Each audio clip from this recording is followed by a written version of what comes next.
Cola and your local Pepsi Cola bottler who invite you to catch that Pepsi spirit.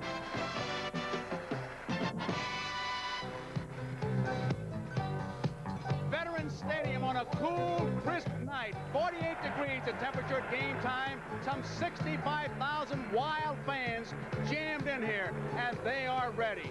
And they're wondering, are the Phillies ready? Hi, everybody. I'm Joe Garagiola. And the big question seems to be, are the Phillies worn out from the battle they had to wage to get here? Are the Kansas City Royals too rested? Well, as far as I'm concerned, in a World Series, that's really not a factor. It always boils down to hitting, pitching, defense, and speed. Well, we have with us this year Tom Seaver, the Cincinnati Reds, in the booth. And last I asked Tom about the pitching. Well, Joe, I think the key to the pitching, that Kansas City comes in here and can set up the pitching exactly the way they want to. They have Dennis Leonard going. They are best pitcher, and behind him, they have a very strong bullpen. The Phillies, on the other hand, are starting Bob Walk, really their number 5 pitcher, and after the games in the Astrodome, a very tired bullpen. So I think going into game 1, pitching-wise, Kansas City has a distinct advantage. All right, and my sidekick, Tony Kubek, will be here as always. Tony, how about you, your thoughts? Well, just a couple of observations, Joe. It'll be the first time in World Series history, 2 rookie managers, Dallas Green of the Phillies and, of course, Jim Fry of the Royals. First time ever, artificial service all over the field. Every World Series game will be played that way. We've got a DH this year, but I think a key might be the speed. Both teams with excellent speed. We could see a lot of extra base hits. I really think it's going to be a high-scoring World Series, and the team that uses that speed most aggressively, defensively, and at the plate and on the bases might end up with the World Championship ring, the first for either team. Okay, Tony. Well, we made a case for both ball clubs, but I think there's a great baseball line that really covers the subject, and it goes something like this, that the expected is always happening when it's least expected, and vice versa. And now let's meet the players. Let's go to the PA announcer, Dan Baker. Here are the starting lineups for tonight's first game of the NBA World Series. For the American League champion Kansas City Royals. Leading off, the Major League leader with 230 hits is 162 total bases. I couldn't hear him. The last season. Left fielder, number 6, Willie Wilson.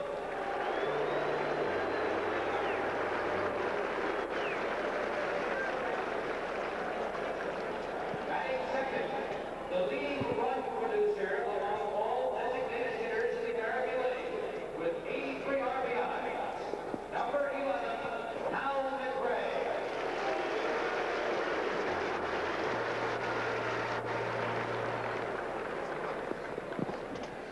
Hal McRae, the designated hitter. And batting third with a 390 average, there he is, George Brett.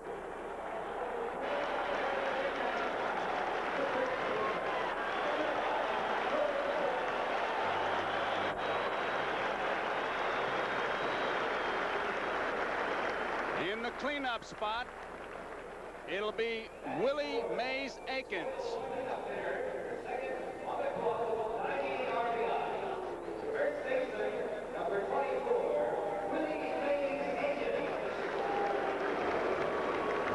Darrell Porter will be the catcher. He's batting fifth.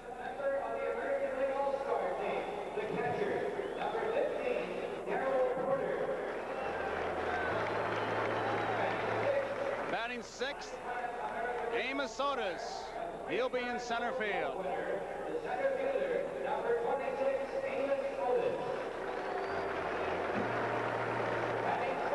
Batting seventh, right fielder Clint Hurdle.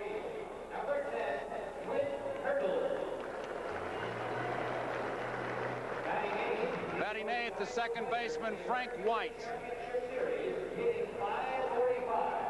The second baseman, number 20, Frank White. And batting ninth, the shortstop, U.L. Washington, the starting lineup for the Kansas City Royals. With a 364 average in the league championship series. There you see the pitcher, Dennis Leonard, who won 20 games and lost 11 in 1980. And the starting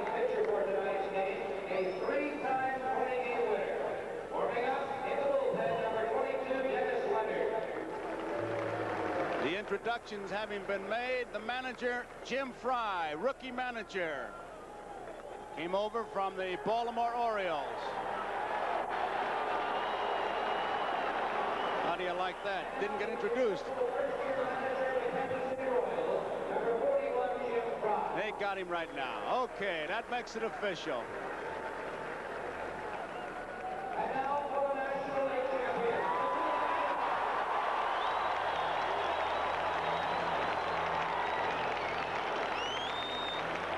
65,000 fans here. Gave these Phillies a standing ovation. You'll hear a roar. Leading off, Lonnie Smith in left field.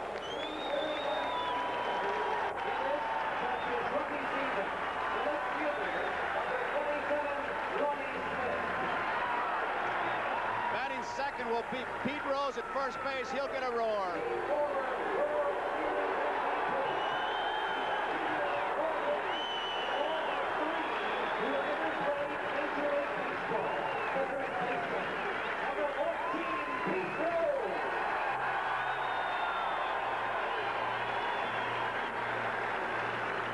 Batting third, third baseman Mike Schmidt.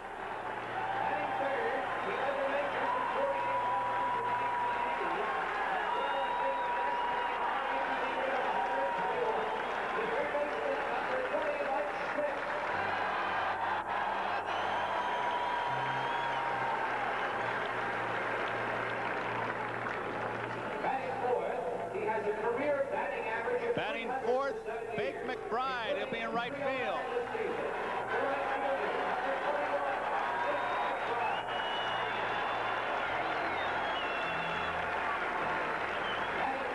And batting fifth, the designated hitter, Greg Luzinski.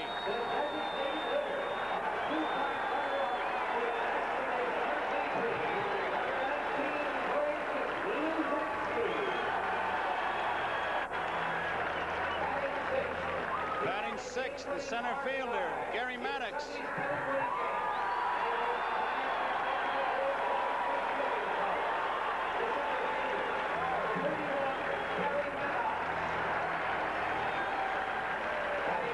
Batting seventh, most valuable player of the playoff league championship series, Manny Trio at second base.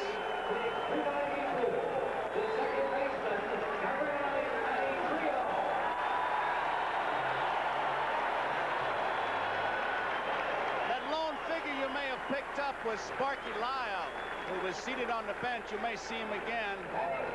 Batting eighth, Larry Boa. He'll be a shortstop.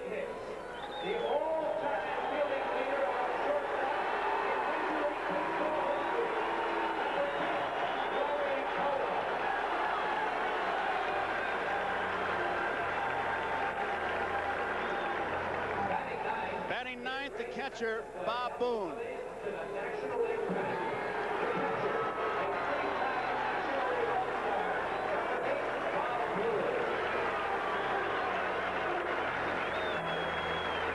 See Bob Walk. He was the Phillies' third selection in the June 1976 secondary phase of the draft. He won 11 and lost 7. Did not appear in the playoffs with Houston. He is the only rested one. Bob Walk. Dallas Green, the manager, being introduced now.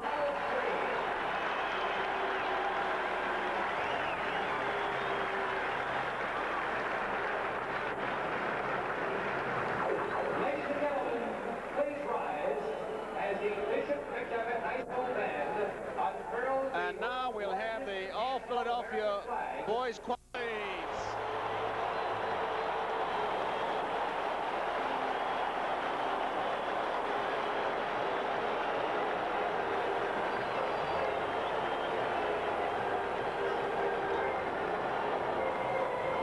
Take a look at the defensive setup behind Bob Walk. The pitcher Lonnie Smith playing in left field. That's been a problem area for the Phillies. Maddox is in center field. Gary Maddox, Tug McGraw in right. Mike Schmidt, the third baseman. Larry Boa, the shortstop. Manny Trio, what a championship series he had. He was the MVP for the National League. Pete Rose at first. Bob Boone with those tired, aching knees behind the plate. And Bob Walk, the pitcher for the Phillies. What about Bob Walk, Tom? Well, Joe, Bob Walk in That's the lineup he'll be looking at. Willie Wilson, McGraw, Brett, Akins, Porter, Otis, Hurdle, White, Washington. A lot of left-hand hitters. Walk in 27 starts, Joe, was 11-7 with a high 4.56 ERA. He had just 2 complete games as a rookie. 6'3", 200 pounds, just 23 years old.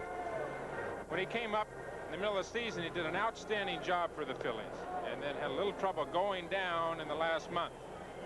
The last starts, really, he just pitched 12 days ago and pitched fairly well, but that's really the only good start that he had going down the last month. He pitched 7 1/3 innings, just gave up 1 run against the Cubs. You'll see an outstanding fastball from him, very good slider, and an occasional curveball. Doesn't change too much. He'll come right at you. Like many of these young pitchers on this Philly staff, the young pitchers that really were tutored by Dallas Green in the minor leagues, will come at you with hard stuff. They won't be cute. They'll come right after you. This Kansas City ball club will be running. I think it'll be almost like a track meet. Does he have a pretty good move? It's a fair move, but you can see as you watch his delivery here now, as he's throwing in his stretch, that he has a fairly slow delivery to home plate. So you definitely, I think, you're going to see some running if the Royals do get somebody on base. Harry Wendelstedt, the home plate umpire, walking out to talk to Bob Walk, and there are the umpires. Wendelstedt at home plate. He's from the National League. Bill Kunkel of the American League is at first base. Paul Pryor of the National League at second base. Don Denkinger, he's from the American League. He's at third base. Left field, Dutch Rennert of the National League, and Nick Bremigan of the American League is in right field. Only 3 pitchers in the history of baseball or World Series play. Bob Walk is the third, have ever started the first game of the World Series as a rookie. Grover Cleveland Alexander and Joe Black. Oddly enough, Walk in the minor leagues at the beginning of this year. That's never happened before. Well, he'll be facing Willie Wilson, who hit .326 in 1980 with 3 home runs, 49 runs batted in. He's a big guy, 6'3", 190, 25 years old, born in Montgomery, Alabama, now lives in Summit, New Jersey. He was the Royals' June draft pick, the top one in the regular phase of 1974. Ball 1.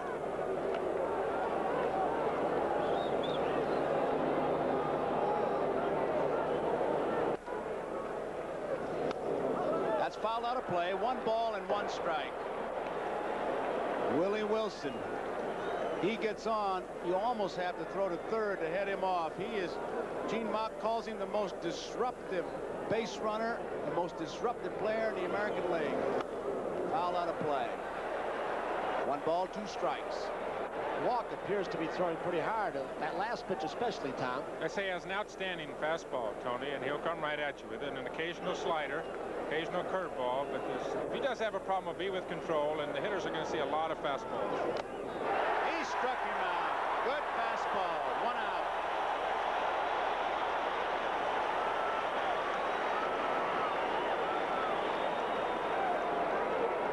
No fooling around, Tony. He comes right at him. Fastball, high fastball, really right down in the middle of the plate. It doesn't look like he's going for a corner or whatever. He's just depending on his power, depending on his speed, and trying to blow the ball right by Willie Wilson. 1 away, and here's Hal McGraw. Strike 1. Didn't get it. McGraw, they got him from Cincinnati with Wayne Simpson for Roger Nelson and Richie Scheinblum. What a trade that was. 34 years old, Hal McGraw. Side, 1-1. Could be the most important man in this lineup for George Brett. Hitting in front of him today as he does against right-handers. He usually hits behind him against left-handers. If he has a good series, Brett might have a good series. 2 balls and 1 strike. McGraw 5'11", as we look at George Brett, practically the Kansas City franchise. He really woke up America going for 400. Good fastball. He misses. 3-1. McGraw, born in Avon Park, Florida, now lives in Bradenton. That's out of play. 3 balls, 2 strikes. Nobody on. 1 man out. Top of the first. Game 1. Players on these 2 teams do not have much World Series experience. McGraw has been in 2. Ken Brett been in the World Series for the Royals and just 2 for the Phillies. Rose and your former teammate, Tug McGraw. 3 balls and 2 strikes. You know, one of the most useless questions, I think, Tony and Tom, is when they ask a guy, who would you rather play in a World Series? They asked Ken Brett that, and he said the Chicago Cubs. Outside. Base on ball, so McGraw is on. A base runner, and it brings up George Brett. If you start with his statistics, you'll be here until next week.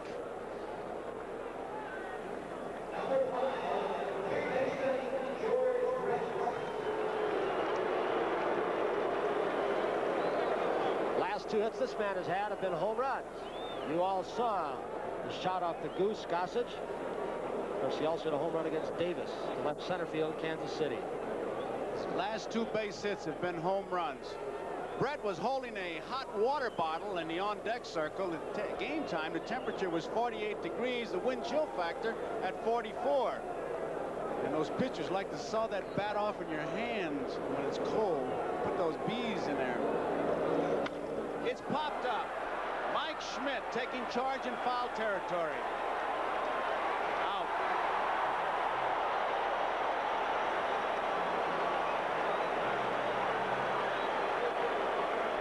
Two men out.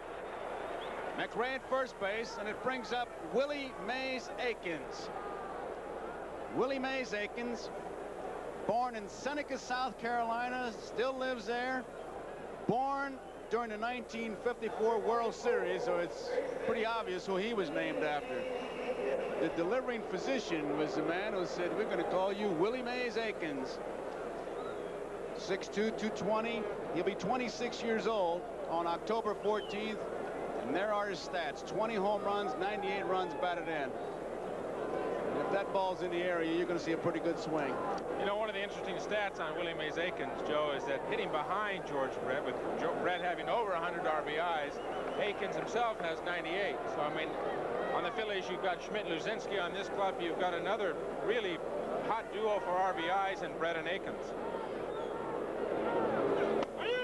Good fastball. The big part of Willie Mays Aikens here came the second half. He had knee surgery at the end of last year when he was with the Angels, missed the championship series. And they said that hampered his swing, so he came on very strong, Tom, the last 3 months of the year. There are 2 outs. McGraw's at first. They want to keep that hole between first and second open. Willie Mays Aikens, a good pull hitter. McGraw has stolen 10 of 12 times this season. Which I think is unusual because basically the times we've seen Aikens, he's been a pull hitter, but Maddox in center field, way over to left center field. Maybe they're going to try and pitch him away, and they think that he will not be able to pull the great fastball that Walk has. Look at the defense. Look at the right field line. So when you see that kind of defense, that means that the responsibility's on the pitcher. I think, Tony, what you're going to see here, and Joe, is that you're going to see definitely what the pitcher and how the pitcher, they're not going to let Willie Mays Aikens get out of the batter's box. He wants to scoop that left foot out of the batter's box. Harry Wendelstedt, the home plate umpire, a very good National League umpire. Which is unusual, I think, because maybe Booney asked him to do it, but if he gets a base hit, the umpire could call him out, I believe, for being out of the batter's box. You should maybe call it to the umpire's attention quietly. 2 balls and 1 strike with 2 outs. You just have to have part of your foot on it. There you see it. That's why they rub out that line, and it's one of those irritants that it catches. See him sneaking out? Line foul down the third base line. What you try to do as a catcher sometimes is just keep bringing that up and agitate the hitter, because Willie Mays Aikens will put a part of his foot there and then ease his way out. 2 balls, 2 strikes, 2 outs. McGraw's at first.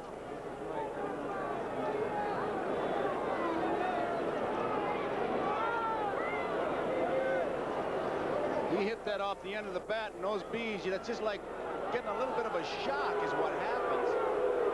It's cold. Hit that ball off the end of the bat. Tom, I don't think it's just the speed of Walk. That in itself is something so far tonight, it looks like. But the fact that his ball is moving away from left-handed hitters, so. Well, it's going to move away from the left-handers and obviously into the right-handers. Got a pretty good discussion between Wendelstedt and Aikens down there about where he's going to put his foot, because right after he did draw that line and said you got to stay in the batter's box, the very next pitch, he edged himself right back out again. And you know where they got that from? Charlie Lau, now the Yankees hitting instructor. Move away from the plate and back as far as you can get. And you can believe that Booney's pouring a little gasoline on that fire. There goes the runner. It's foul back. McGraw heading out. You know, Joe, we just talked about that rule about the batter's box as McGraw goes back. We've got Ron Luciano in the booth with us. And, Ronnie, can you fill us in on that?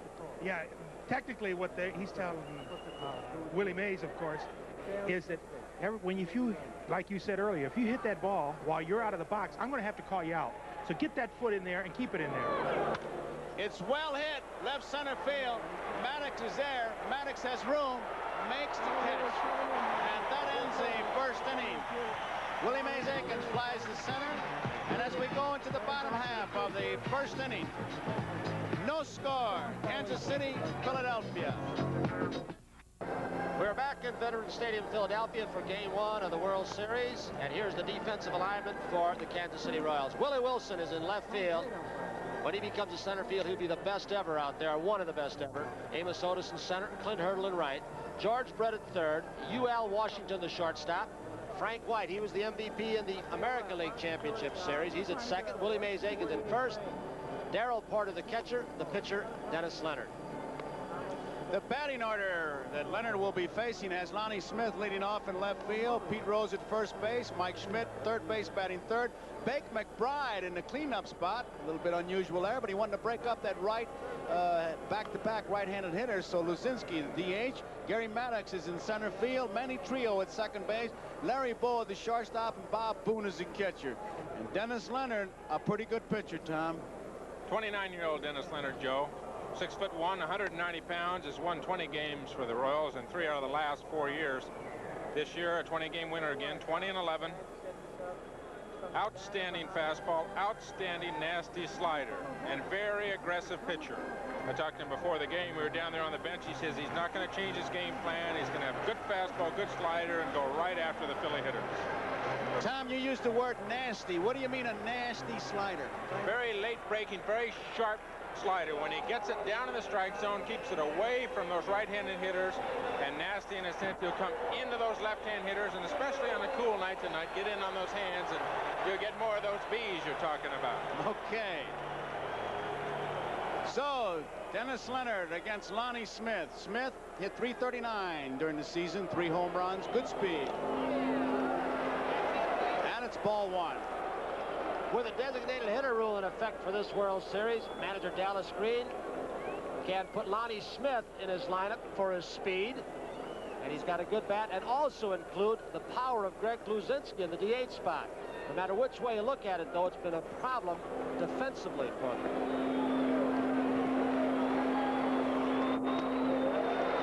Ball 2. 2-0. Dennis Leonard, 155 strikeouts. And Barker, as you see, led with 187. There's a good fastball. 2 balls in the strike.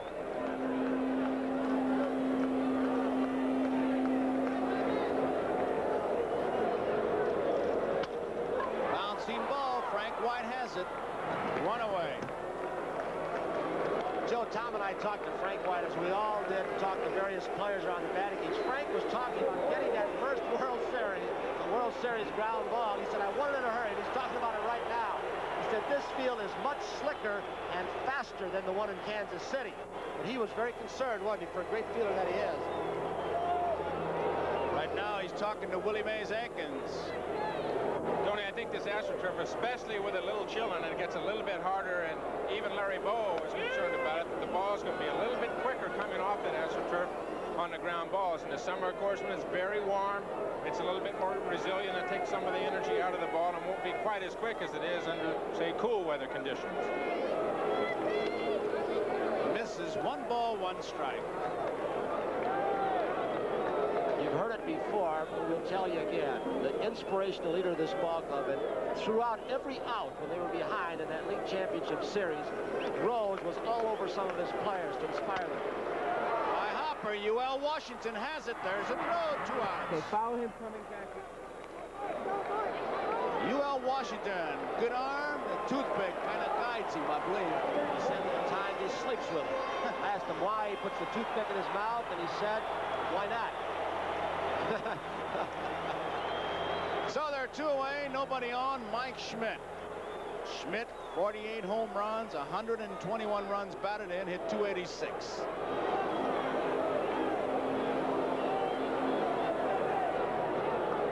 I gotta wonder, Tom, that if McGraw is what I think he means to Brett, the guy behind Schmidt or in front of him, Rose, that they might mean to Hizzer, because he's a guy they're going to try and pitch around, same as they will Brett for the Royals.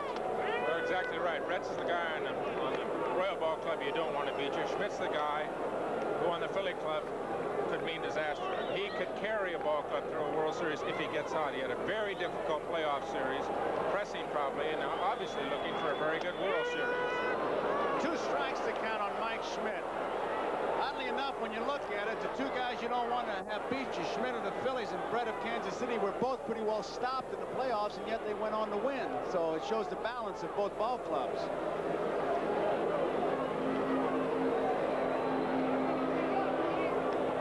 Two strikes to count. Misses. Mike Schmidt has an interesting theory. He says that if he hits the fastball hard the first time, that he feels that he's given a message to the pitcher that I can handle your fastball. Doesn't necessarily have to be a base hit, just a good, hard, solid smack. Right now, it's 1 ball, 2 strikes, 2 outs, nobody on. Joe, if he hits that fastball too, Mike is an outstanding off-speed or curveball hitter, and if he can get to your fastball, you're in trouble. He didn't get to that fastball, so he's out on strikes. The Phillies go down 1, 2, 3. We complete 1 inning of play. Kansas City, nothing. Philadelphia, nothing. Well, the rookie Bob Walk of the Phillies had a relatively easy first inning. We talked to his pitching coach, Herm Starrett, to give us some insight on Bob Walk. Bobby Walk has a fastball that could be overpowering, and he has a good curveball and also a good slider and a changeup. And if he can stay ahead of the hitters early and settle himself down, I feel like this young man can pitch a good ball game for us. Bob Walk from his pitching coach, Herm Starrett. Harold Porter leads it off. Porter, 6-footer, 193, born in Joplin, Missouri. When I think of Joplin, I think of the late, great Gabby Street. Now lives in Kansas City. Didn't get it a fastball, overpowering strike 1. Joe, really among the regulars for the Royals, there weren't a whole lot of off years. Darrell Porter, you see by his stats, and Brian Gumble, the pregame show, told his story, but he had an off year, as did Amos Otis. But both had either physical problems or the rehabilitation problem that Darrell Porter went through. He's got a good eye. He can get you a base on balls in a hurry. 1 ball, 2 strikes. Porter with Jim Colburn came over for Jamie Quirk, Jim Wolford, and Bob McClure. Milwaukee. This Royals ball club, and you alluded to it earlier, Joe, about the left-handed hitters, is a much better hitting ball club and a better team all around against right-handed pitching. 2 balls, 2 strikes. No outs, nobody on, no score. We're in the top of the 2nd inning. Walk averages 5.6 strikeouts per 9 innings. Just missed inside. Breaking pitch. You see Wendelstedt wave that hand over, telling the bench that ball was inside. They can see high or low, but it runs a manager and a team crazy when the umpire keeps motion inside or outside, because you can't see from the bench and you have no argument. Walk team, just as Tony said, good base on balls hitter, and Porter is on, and Walk averages 4.2 base on balls per 9 innings. There's his first one of the night, and it brings up Amos Otis. Second walk given up by Bob Walk. Those stats on Otis don't tell a true story. He came out of spring training. It was during the players' strike, the work stoppage. He went to a batting machine, one of those where you pay $1 for 50 balls, and one of the balls hit him on the finger. Ruptured a tendon. Just about 40 games. There's a strike on Amos Otis. 33 years old, 170 pounds, 5'11", born in Mobile, Alabama, lives in Blue Springs, Missouri now. Came over from the Mets with Bob Johnson for Joe Foy. Here's a guy that started out, Amos Otis, as a shortstop in the Red Sox organization, then played some first base, third base, Mets. They made him a center fielder. You never know with Porter there. Otis has been hitting the right field a little bit more. Porter doesn't have base-stealing speed. 1 ball, 1 strike. Otis was a teammate of mine, Joe, when I was in New York for a while before he was traded over here to Kansas City. He was a center fielder, and Gil Hodges, who was our manager at that time, wanted to make him a third baseman, and Otis liked the outfield. And I think that's one of the reasons he was ended up being traded over to Kansas City. That's funny. If a manager wants to make an infield and you like the outfield, you end up getting traded. I think it's interesting as you look at 5 players throughout Major League history who started out as shortstop as he did. The Red Sox organization, Mantle was a shortstop, DiMaggio was a shortstop. You could go on and name more and more. 2 balls and 1 strike. Nobody out. Well hit, left field. Smith going back. That ball's out of here. Home run for Amos Otis. And this crowd, some 65,000, really stilled as Otis seemed to reach out and hit that ball.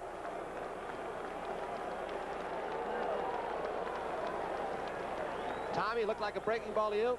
Looked like a breaking ball to me, Tony, and looked like he just reached out and punched the ball.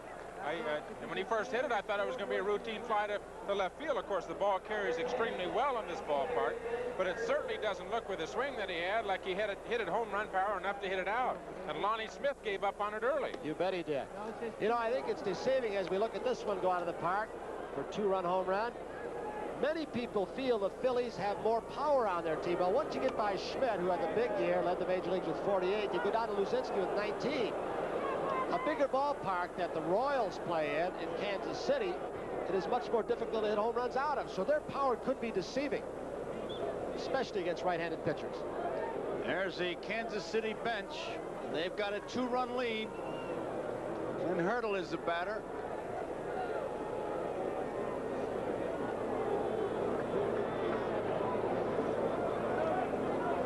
The Phillies bench. That's fouled out of play. You think the Phillies didn't see this situation before? During the league championship series for 5 games, probably about 4 games in a row the Phillies saw against the Astros were all but unbelievable. They were. Fouled out of play. But it took Tug McGraw to put it in focus for me. He said watching those games is like going through the art museum on a motorcycle. A lot of nice pictures, but you never got a chance. By the time you start to dwell on one play, something else would happen. 2-2 pitch. Left center field. Lonnie Smith going back. He's calling for it. He's there. He makes the catch. We pause briefly for station identification. This is the NBC television network. WMAQ-TV, Chicago.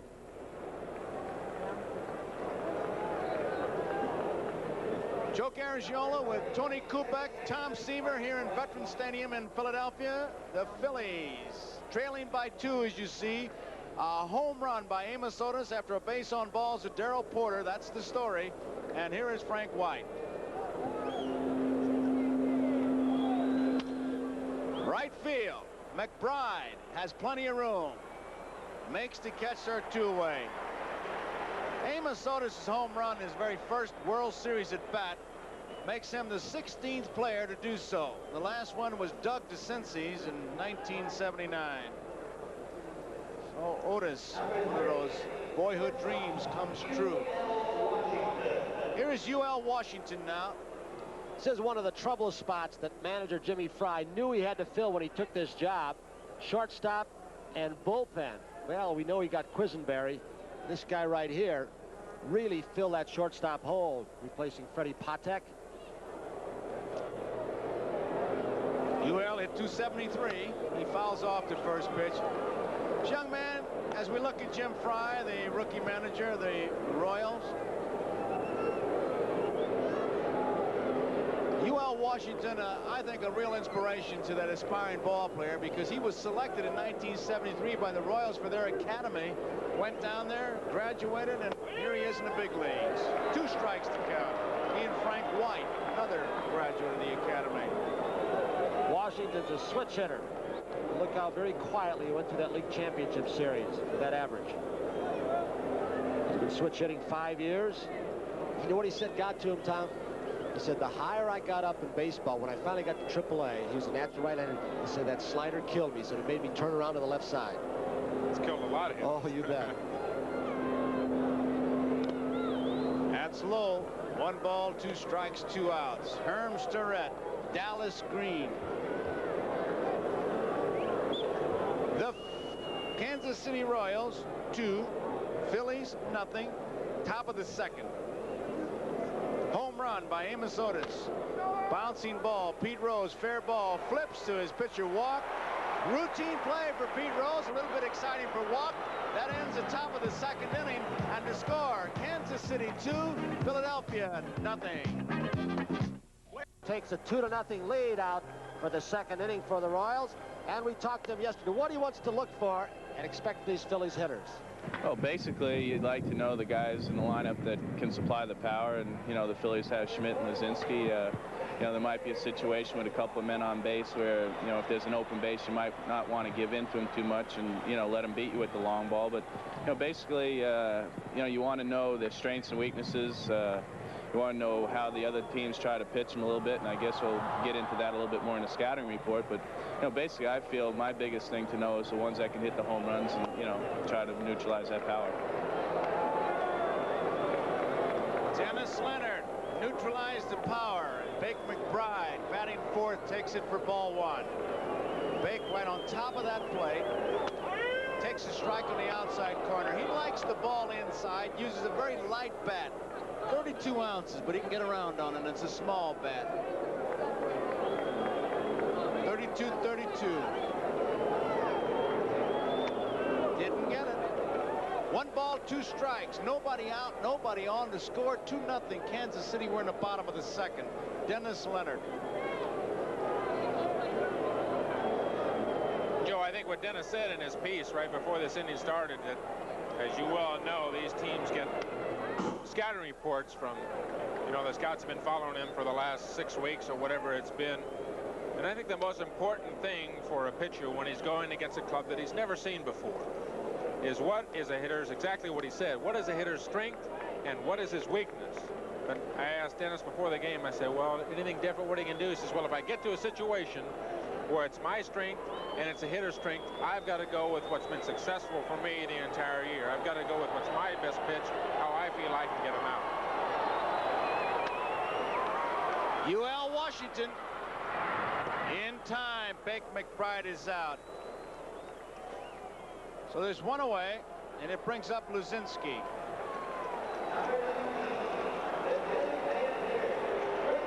The Goodyear Blimp Enterprise giving us those beautiful shots. The pilot, Captain Dick Daniels, and there you see it.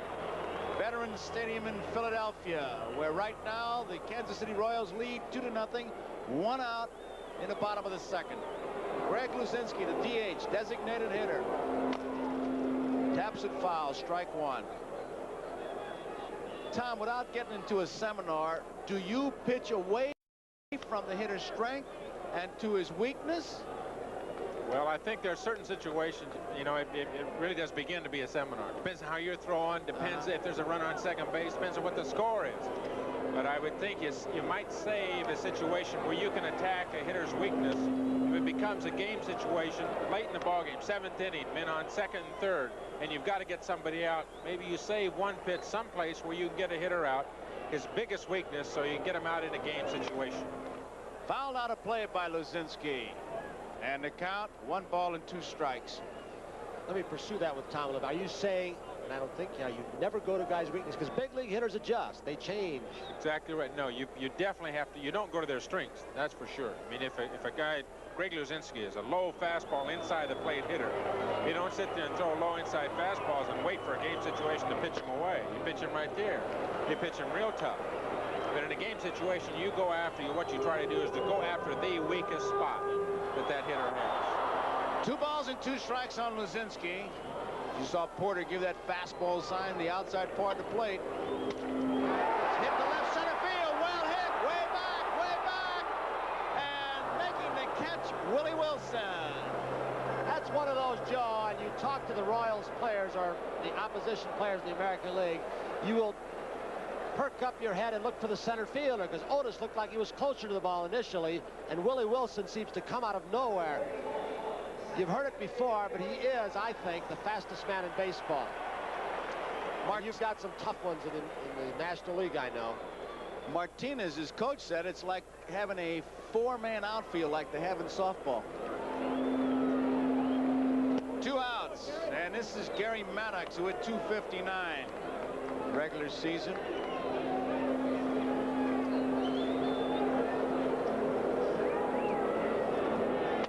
Didn't get the fastball. Maddox hit .300 in the championship series. He was 6 for 20. Big base hits. 1 ball, 1 strike, 2 outs. Chased a bad ball. He's a free swinger. Scouting report, Tom talking about, Tom, what I've heard is that don't throw him a fastball, strike the first pitch. First ball, fastball hitter, Joe. Right. That's a classic cliche when you're going over a ball club in the clubhouse. You say, what kind of hitter is this fellow? Gary Maddox, dead first ball, fastball hitter. Likes the fastball from the middle of the plate in, trying to keep hard stuff away. And as you can see, that's what Leonard has done in the last couple of pitches. Fastball away and a slider away. Well hit. George Brett has it. Long throw across is in time, and Leonard has retired 6 in a row. We complete 2 innings of baseball here. The score is Kansas City 2, Philadelphia nothing. We'll be right back after these messages from your local station. A good crowd on hand. Strike 1. Wilson was out on strikes his first time up.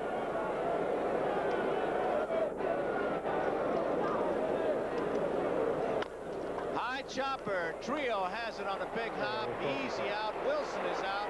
And that brings up Hal McRae. For the first time since he became commissioner, Bowie Kuhn is absent from a World Series game. His father passed away at the age of 87 earlier this week. Commissioner is in St. Augustine, Florida with his mother for the funeral, which will take place on Thursday. And all of us at NBC Sports, certainly all of baseball, send our condolences to Commissioner Kuhn. McRae fouls it off, and it's strike 1. McRae walked his first time up.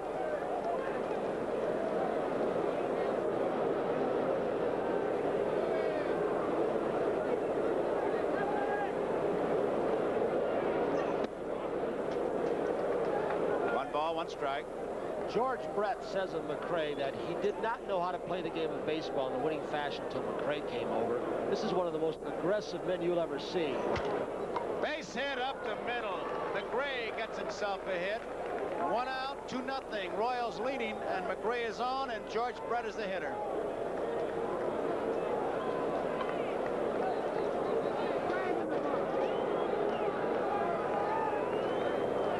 Brett fouled out his first time up.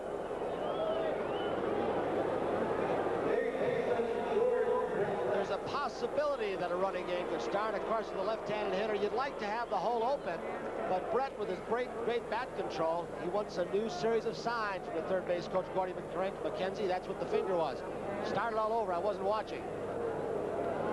McRae stole 10 times during the season, caught twice.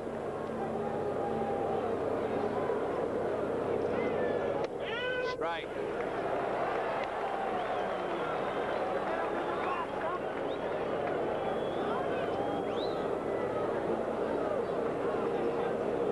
Struck out just 22 times all year long. That outstanding bat control. Just a commercial to let them know that, hey, I know you're there, and I'll be back after this next pitch. George Brett. Beautiful curveball. That's the first off-speed pitch he threw, Tom. Joe, it'll be very interesting, really, to watch how they pitch to Brett. Now, the first time up, they gave George a fastball. He popped it up. The first pitch this time up, a fastball, and he comes back with what looks like a straight changeup. Looks like Booney wiggled his fingers before that to get the straight change, and it was a beautiful pitch. But it'll be interesting to see how a ball club here in the National League pitching against a fellow that they don't see all year. Just see him on TV, get the scouting report. Fellow that's hit 390. It can't be real easy for a rookie pitcher. Maybe the American League will learn something from the National League. They didn't know how to pitch. And Billy Martin had a good theory. He talked about it on television during the championship series about how to pitch Brett. Never the same way, basically. It's more in depth than that. One ball, 2 strikes. But there are some teams who try and pitch Brett away and play him away. Everybody you talk to, they say there's no set way. You just have to keep changing. And when you hit 390, you have to believe that. 1-2 pitch. He's going. He's going.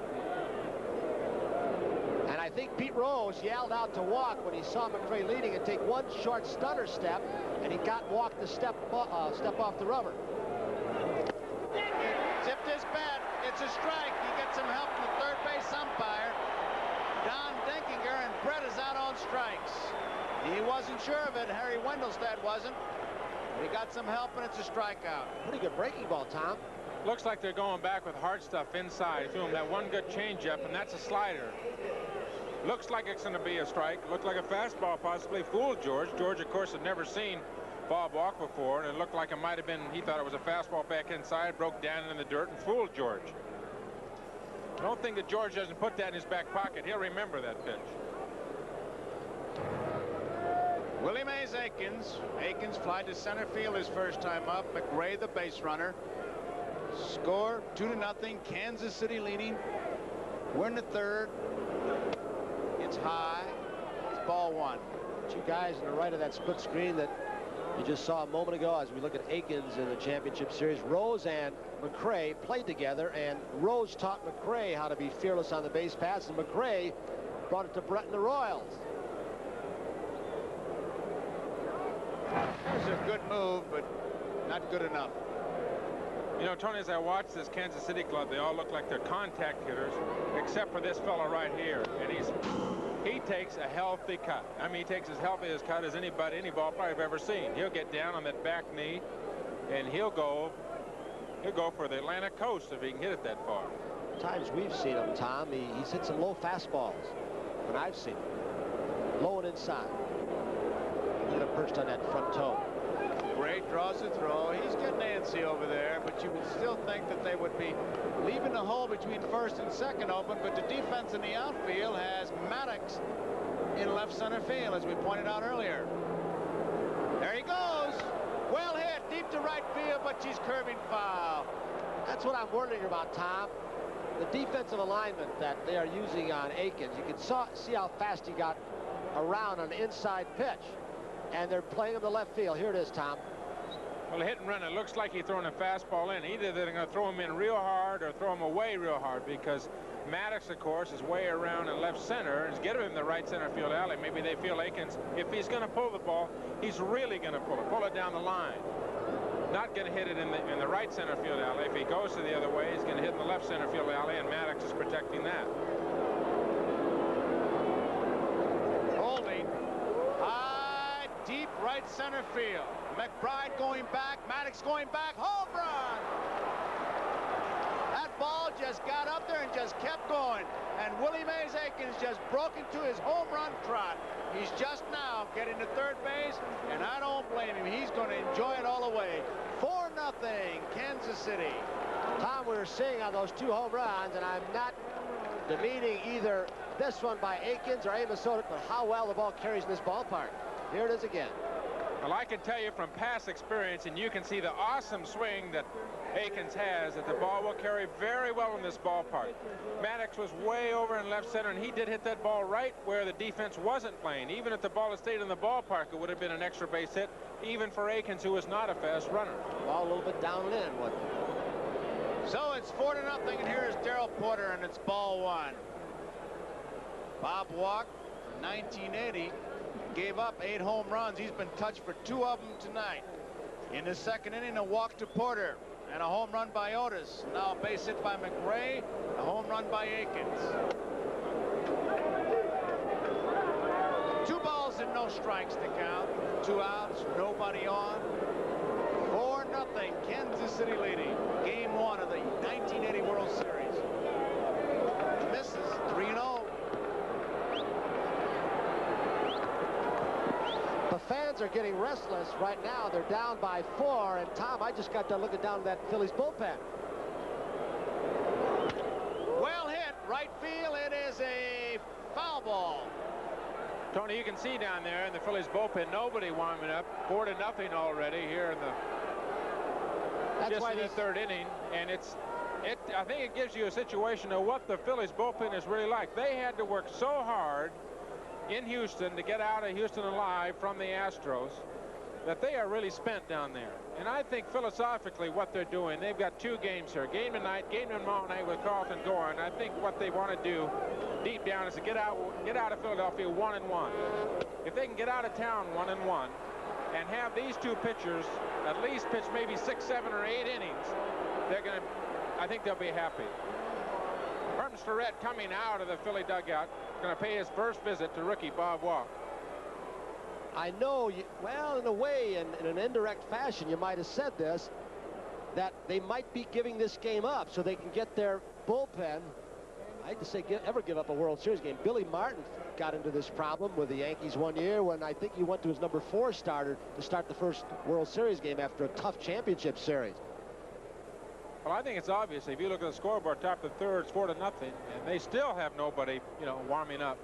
2 outs, another runner on first. There's Dallas Green in the Philadelphia dugout. That they want Walk to pitch some. They don't want to go out there and have to get him in the 3rd inning. They don't want to have to get him in the 4th inning. Amos Otis is the batter. He had a home run, a 2-run homer his first time up. Porter, who walked in the 2nd, has just walked, and Otis takes his strike. 1 strike to count. Walk seems to be throwing, I would say, well. The 2 home runs have put him down by 4. He's walked 3, struck out 2. He has allowed 3 hits. 2 home runs and a single to McGraw. That's out of play. Walk, when he was called up from the minor leagues, really got it out of the chute in a hurry. He was one of the key men for the Phillies as the pitching staff was having problems. But late in the season, he really didn't pitch that well. And they moved Marty Bystrom, another rookie, into the rotation in September, and he went 5-0. At the time where you alluded to earlier before the ball game, but he was really the number 5 starter at times this season. Well, he came on very strong, Tony, for him. I think it was 8-2 at one point. And then in his last 12 starts of the season was 3-6 and had a 5.95 ERA, which is obviously not very good. He was 8-2 before those last 12 starts of the season and did a superb job for the Phillies. Picked them up, really. Bob Boone called him a lifesaver. Said he came along right where we needed him, and he really picked us up when we had some injuries. 1 ball, 2 strikes, 2 outs. 4-0, Kansas City leading, top of the 3rd. Amos Otis.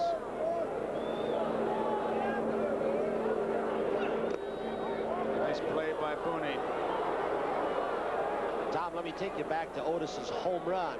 It was a 2-1 pitch. He threw him a breaking ball. Is that a surprise to you, that pitch to Otis? It's a surprise to me in the sense that Walker's a fastball pitcher and a power pitcher. He's got to come at you and be aggressive. And he let Otis, who, from the people I've talked to, they say is a breaking ball hitter. He gave him a pitch to hit. I think he should have come at him right with a fastball. Of course, he turns around with Aikens and throws him a fastball, and he loses it for him, too.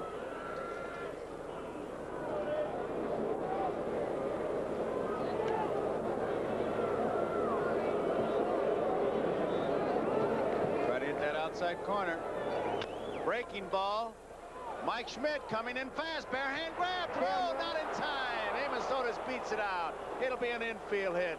Tough play. Good speed by Otis. They have base runners at 1st and 2nd.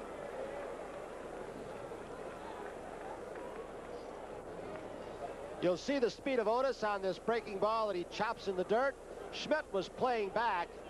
He made the play as quickly as you possibly could, barehanding it, flipping it over. And that'll show you the team speed of Otis in Kansas City. to show you the agility of Mike Schmidt down at third base. He made 27 errors, but he could be very acrobatic down there. That's another thing, Tony, about Mike Schmidt. Not only does he have tremendous confidence with his bat, he has tremendous confidence defensively, and he will try those kinds of plays. He will try the play that seems to be impossible because he's so confident in his abilities. Strike is called. He went around, says Harry Wendelstedt. One strike. Here's the play again. See Wendelstedt. Fastball misses. 1 ball, 1 strike. Wilson was the first out in this inning, and McGraw singled. Brett was out on strikes. A home run by Aikens, a walk to Porter, and a base hit by Amos Otis. And it's low. 2 balls and 1 strike. And there's Dickie Knowles for the Philadelphia Phillies as they start to loosen up. Base runners, Porter at second, Otis at first, Clint Hurdle. Base hit to left field. Darrell Porter rounding third. Here comes the throw. They got a chance. They got it. Easy.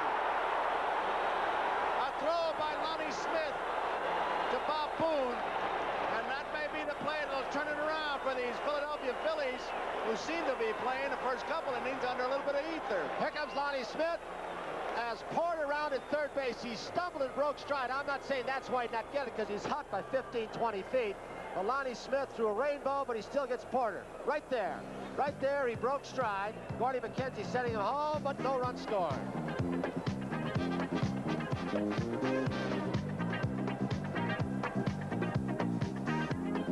We'll tag you, and you will not hit me, and we'll both play and live happily ever after. I'll tell you one thing, Harry Wendelstedt, the home plate umpire, had his nose right in it, too, didn't he? I tell you, you got to be like Pete Rose. You got to arrive at home plate in a bad mood, not in a good mood. 4-0, bottom of the third. Here's Manny Trio. High chopper. UL Washington will have to hustle. Here's a throw. They get him. Good play by UL Washington. Tony, sometimes inconsistent, Joe, but darn good. You used an expression before, a quiet way he does it. Here it is, a chop ball by Trio. You can see the effects of the artificial surface. No play for Leonard. Trio does not have good speed. He's about average. UL Washington, used to the artificial surface, gets it over in a hurry. You know, Tony, you hear about these guys in the American League, and everybody said what a fine, really a fine player, a fellow that solidified that Kansas City infield that Washington was, and that was an outstanding. That wasn't an easy play right there that he made. Good transfer and a good throw. 1 ball and 1 strike on Larry Boa. Dennis Leonard has retired 7 in a row. 1 ball hit on the infield. Foul out of play. Tom, he's been very impressive. Very impressive, getting ahead of his hitters, a very good sinker, a good slider. Really been very, very aggressive. Somebody asked me the other day, said, what's his weakness? His weakness is April, May, and the first part of June. He just has a mental block about those the early part of the year. He was 7-7, and then ended up 20-11. A workhorse of a pitcher. Joe, 280 some odd innings he threw for Kansas City this year. He was 14-4 since June 29th, including a win over the Yankees in the playoffs. Bears out what you just said. Boa up the middle. That's going to go through for a base hit. There's the first hit of the game.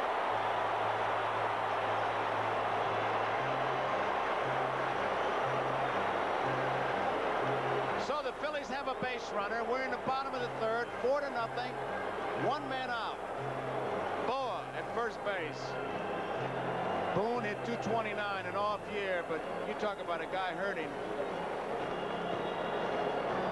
Got some big hits for him. His knees, he just can't even get down low enough to get in position to throw. He's back. He has been booed in this town during the course of this year, but not at World Series time, at least not yet.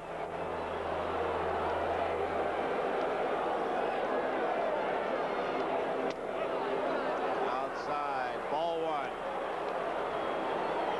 Boa at first. Of course, the Phillies have team speed also. Boa, one of the men who can run, but down by 4 runs. Negates a lot of that speed. Unlikely that he'll go. There he goes. There's a strike. The throw. Safe.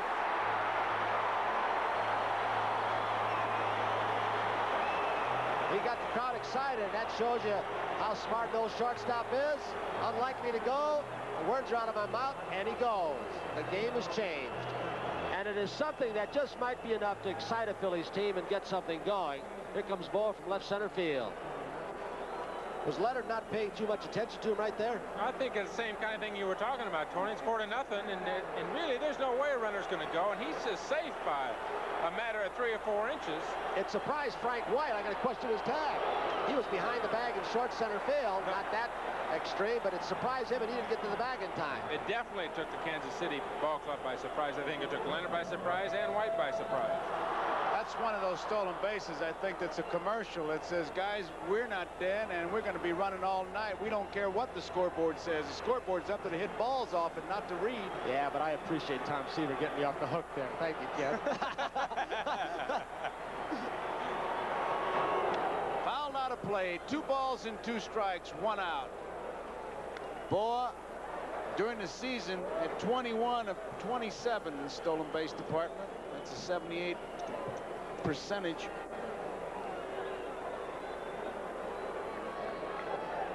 Bob Boone.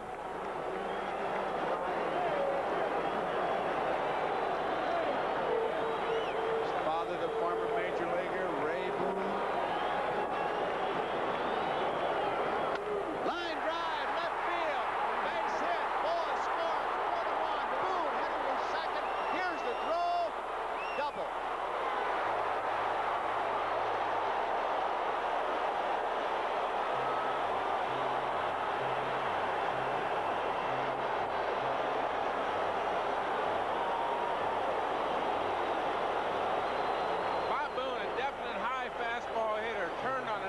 Pitcher right down the line for 2 bases.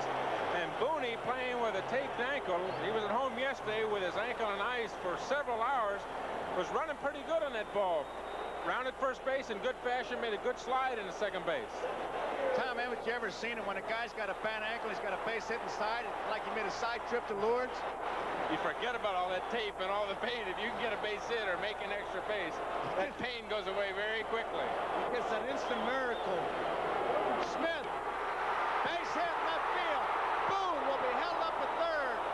Lonnie Smith stumbles at first. They got him between first and second, and now the runner will try to score. He will, and Lonnie Smith will be tagged out by the first baseman, Willie Mays Aikens.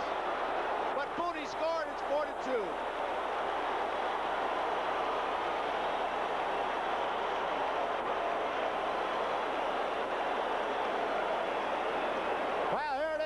Just out of the ridge of UL Washington. Boone was being held up by Lee Elia, the third base coach, being down by 3. There's the cutoff, George Brett, and they call the man who just gets trapped as Boone is scoring right now. Brett threw the ball too soon. He was afraid of Lonnie Smith's speed, but Smith fell down. They call him skates. He's done that before on this artificial surface. He's been kind of slipping and sliding all year long. 1 strike to count on Pete Rose, 4-2. We'll get the official scoring for you because Boone actually stopped at third, came in on the rundown. Rose doesn't get it. Well, it's got to go 7. It's 5 7, 5, 4, 3 was the put out. There's no RBI. Give him an error. Can't give an RBI. Scores are the fielder's choice, I guess, on the throw. So even though Lonnie Smith may have goofed up, he at least got the run home, and that was his speed that did it. Outside.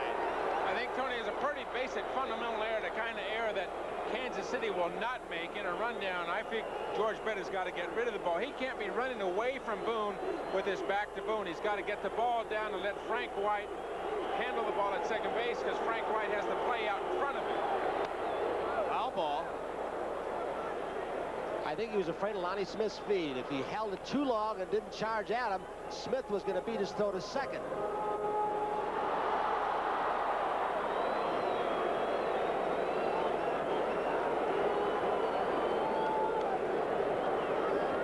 Bullpen, Rennie Martin, he's got an excellent curveball. He has control problems, so unlike Dallas Green of the Phillies. Just a couple runs off Leonard, and they've got somebody going.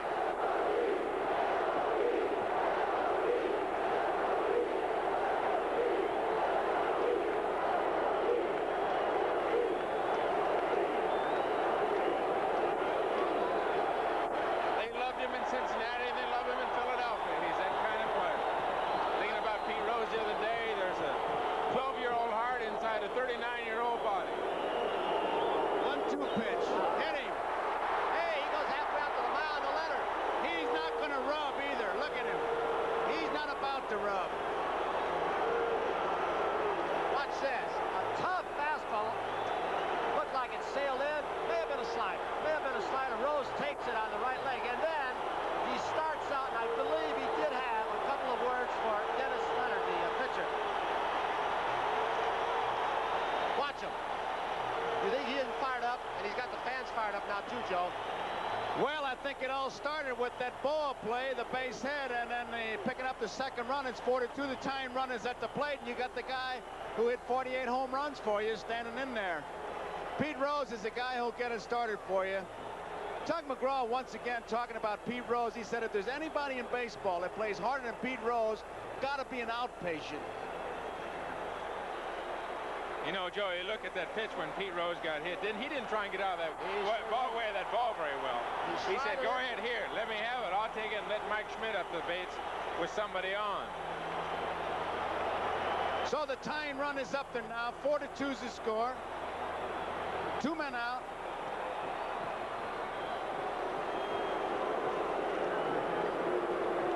You can see here the slider breaks inside to Rose, and Rose just soon take first base any way he can get it.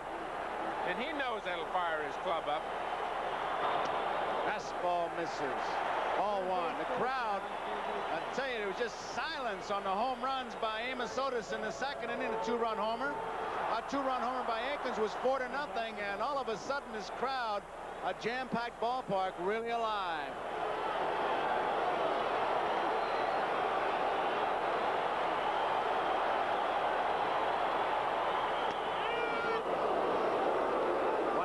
Strike, 2 outs.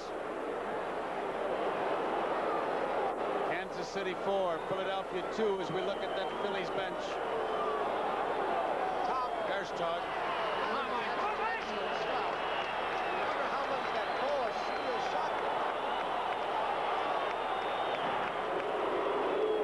Tug McGraw, you saw him in the championship series and with the Mets. He's such a hyper player.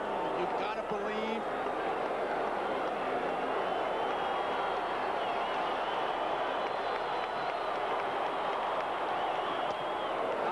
2-1.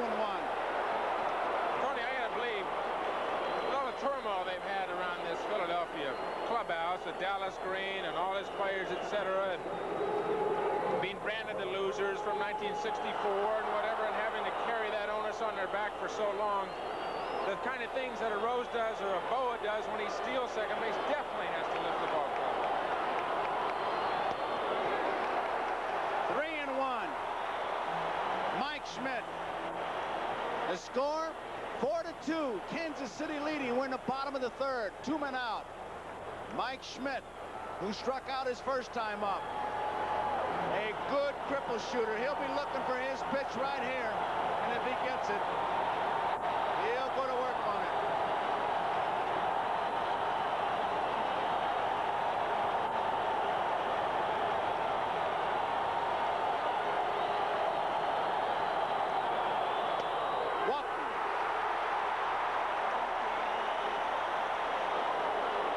First base on balls given up by Dennis Leonard. Here is Tug McBride, who bounced out his first time up. Schmidt at first, Rose at second. This inning started. Trio bounced out. Boa singled to center field. He stole second. Boone double to left, driving in Boa. Smith singled. Boone stopped at third. Smith got caught in a rundown. He was tagged out. 7-5-4-3, but Boone scored. And then Rose hit by a pitch, and now Schmidt has just walked.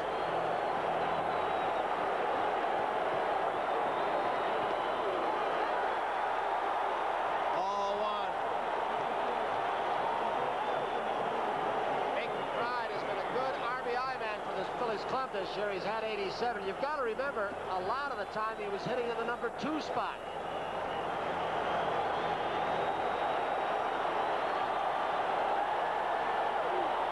Strike. 1 ball and 1 strike.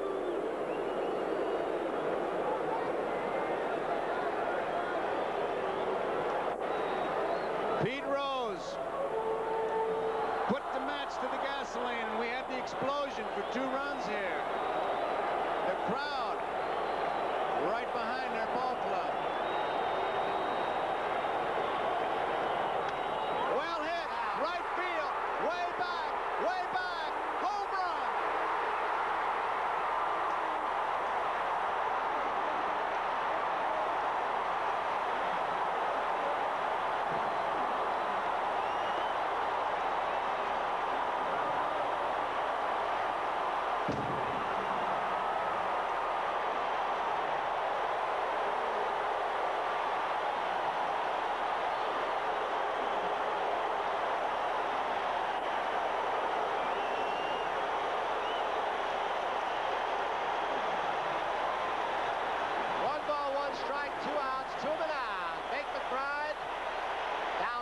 Tried to sink the ball. There's Rose's reaction on the 3-run home run by McBride.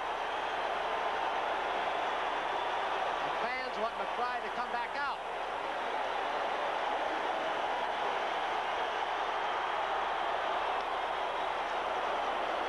Foul ball. That's out of play. McBride did come out for a short while.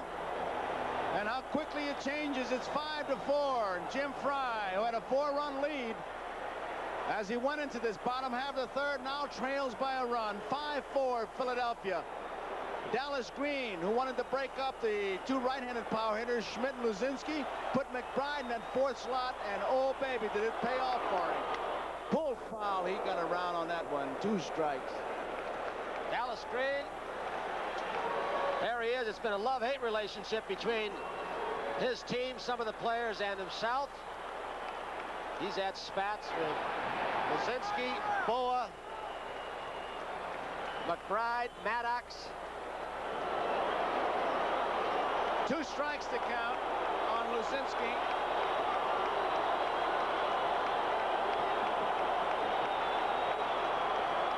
Fouls it back. Think about it. If he starts walk and he wins this game, Dallas Green with Carlton 1 up is really in good shape. So it's a much bigger game than is indicated just by the lineups. Well, I think that what Tony said in the pregame show, we were talking about you might see a lot of runs. Here in the bottom of the third, we see 9 runs already. He went around, he got him on strikes. That ends the inning, but a big inning for the Philadelphia Phillies. Look at this crowd on their feet as we end 3 innings. The score here, Philadelphia 5, Kansas City 4.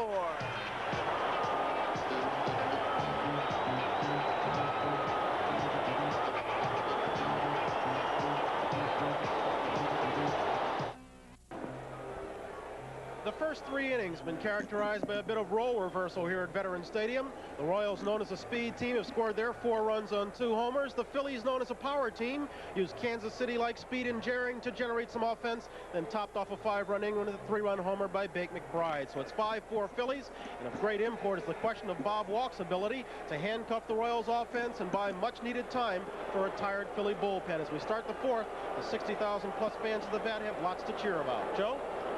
Okay, Brian. Here's Frank White. It's a strike.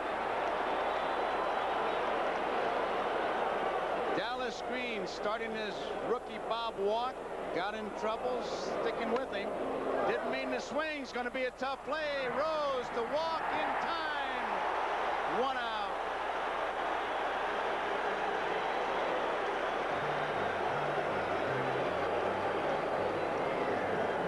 Rose makes this play like he's been playing first base his entire life. Remember, this is just his 2nd year there.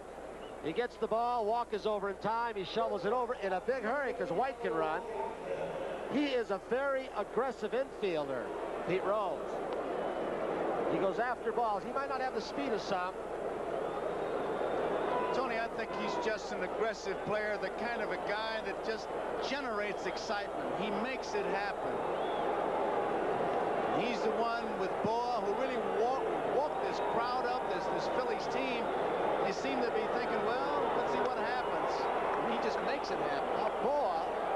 the steal 4 runs down, I believe, forced Dennis Leonard, a veteran pitcher, to lose his composure. Then he hit Rose, and the fireworks went off.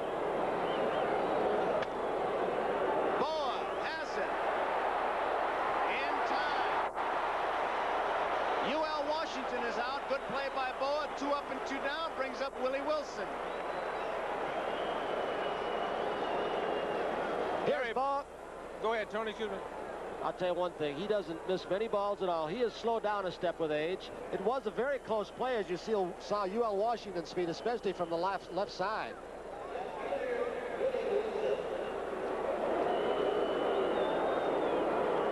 Willie Wilson was out on strikes his first time up. He bounced out second to first in the third inning. He's 0 for 2, strike 1. 5-4. The Phillies lead. We're in the top of the 4th. Nobody on, 2 men out.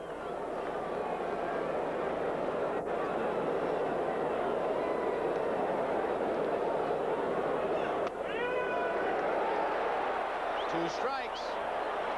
Bob Walk coming right at him. Wilson didn't like the call.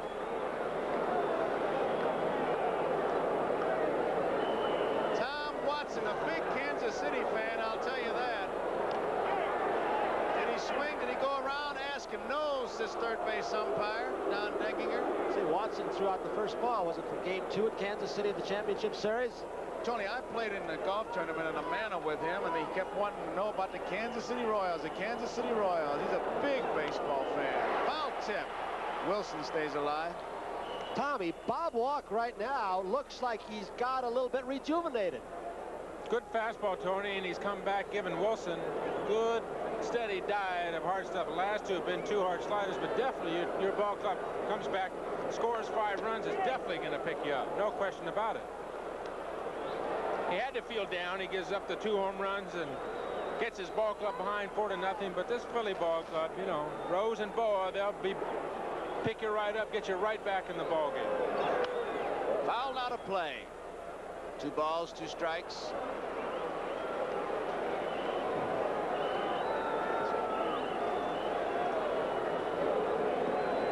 While Leonard was throwing in the last inning when the Phillies scored 5, Dickie Knowles continued to throw. So he's ready. So Dallas Green's philosophy has changed a little bit. He's got a few innings out of Walk. He got the lead back. 3 balls, 2 strikes, 2 outs, 5-4. Phillies are leading.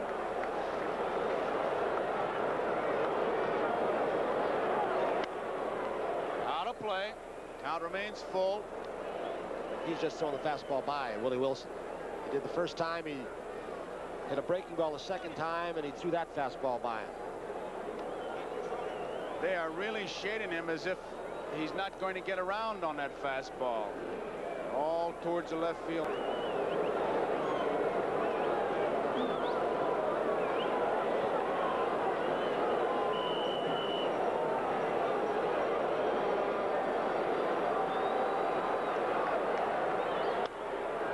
Out of play. Wilson fights it off. 3 balls, 2 strikes, 2 outs, nobody on. 5-4. Philadelphia leading Kansas City. We're in the 4th. Off the handle, out of play. Still going to the left side. Wilson, tell you, he goes in that batter's box. He's going to get himself a time at bat. 705. That's how many times he went to bat this season. That's a major league record.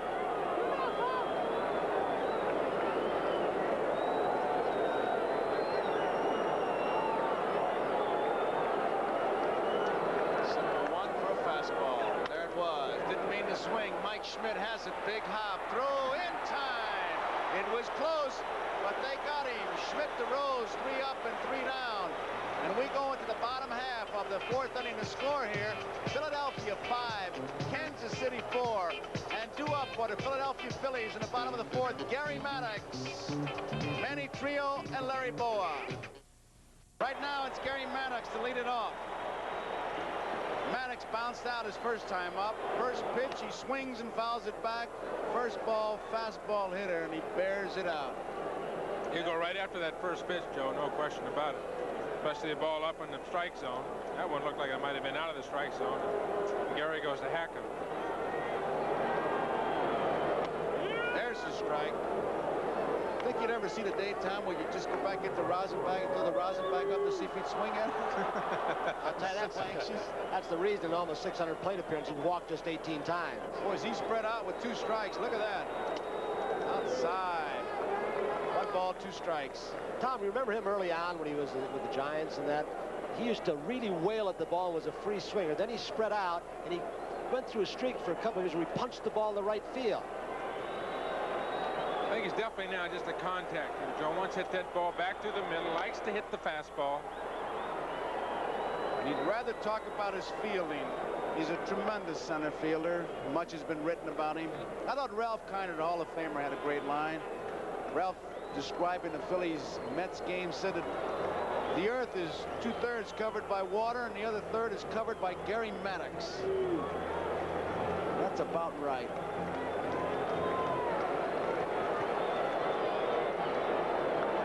Got him. So there's 1 away in the bottom of the 4th. That's the 3rd strikeout for Dennis Leonard.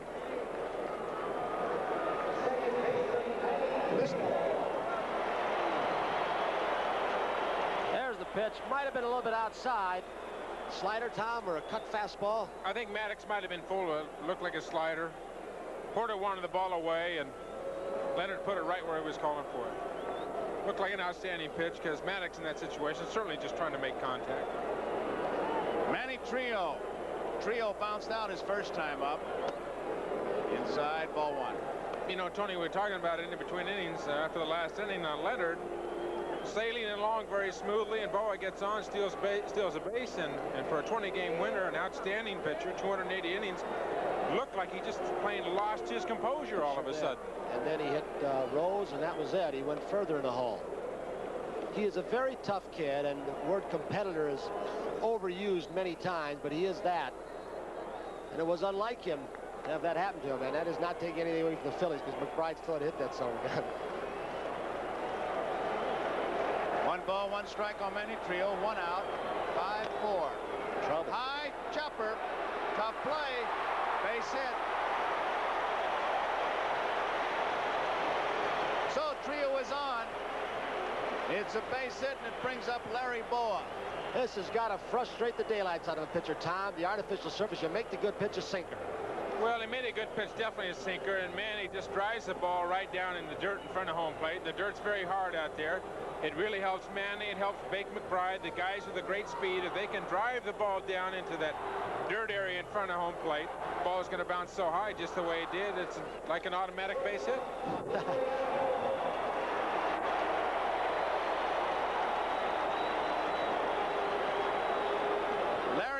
Single, stole a base, and scored on the double by Boone as the batter. Trillo's on at first. 1 man out, 5-4. Phillies are leading, bottom of the 4th. That's Ruben Amaro, the first base coach. He is very adept at picking up pitch outs right from the manager of the opposing dugout or the catcher, and then he'll go to the pitcher. Bobby Wine on the bench, also very good, will help out Amaro and the base stealers.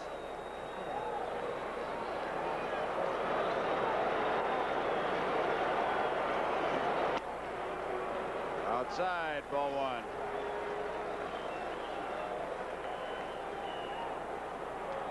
One man out. 1 ball, no strikes. 5-4. Philadelphia leading Kansas City, bottom of the 4th. Bad throw. There goes Trillo. Akins can't pick up the ball.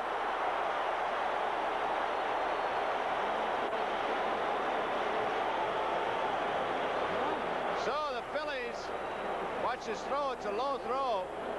His right foot gave, didn't it, Tom? It's another classic example of really bad baseball. I think like the rundown that they had when Booney scored. That's a situation where you have a pitcher, Dennis Leonard, doesn't have an outstanding move, has an average move, a fair move, and what you've got to do is just try to keep the runner set over there. Don't let him steal. And here he's trying to pick him off, and that's a situation you just give a base away. That's a mental mistake. That's not that situation right there for a pitcher. Is not a physical mistake. It's a mental mistake. Those are the mistakes that you make when you beat yourself. 1-0 pitch now to Boa. shortened up as if to bunt. Takes a strike. Brett was back, pulls him in a couple steps with that fake bunt. 1-1 the count on Boa.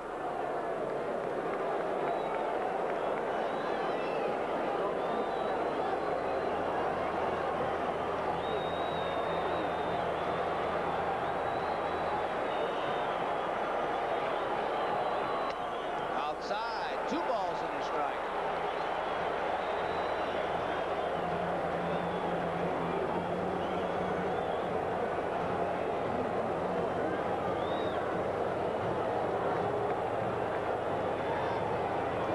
Be a job for Trio to score on a base hit. That outfield very shallow.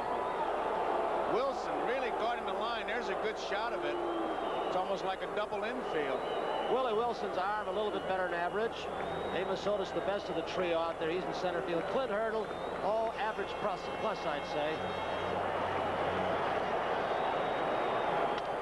Bouncing ball, White nicely in time. Boa's out, moving to third is Trio.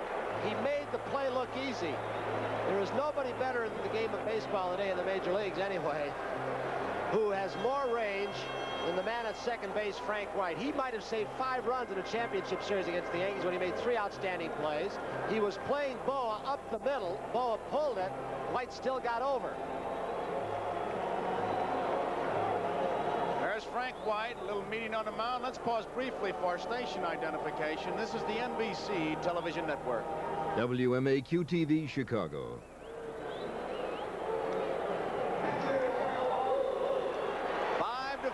Philadelphia leading, bottom of the 4th. Bob Boone, who doubled in a run in that 3rd inning, is the batter. It was a pitch inside. He pulled it down the left field line. 2 men out. Trio's at 3rd. There's the strike. And with the 9th spot up right now, Boone, this is a rest spot at times for a pitcher in the National League. Without the DH, you'd have a pitcher up there. But you got 9 guys swinging the bats pretty well in the lineup. There's Brett even with a bag.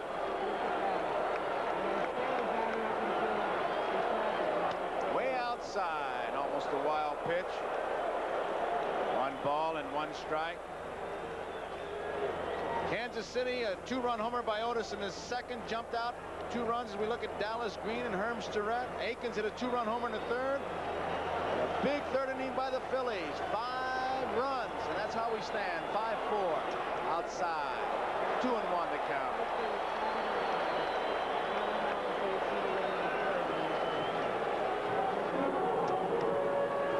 2 balls and 1 strike. Jim Fry looking on. Billy Connors. You think they're wondering if Mr. Leonard is losing it, Tom?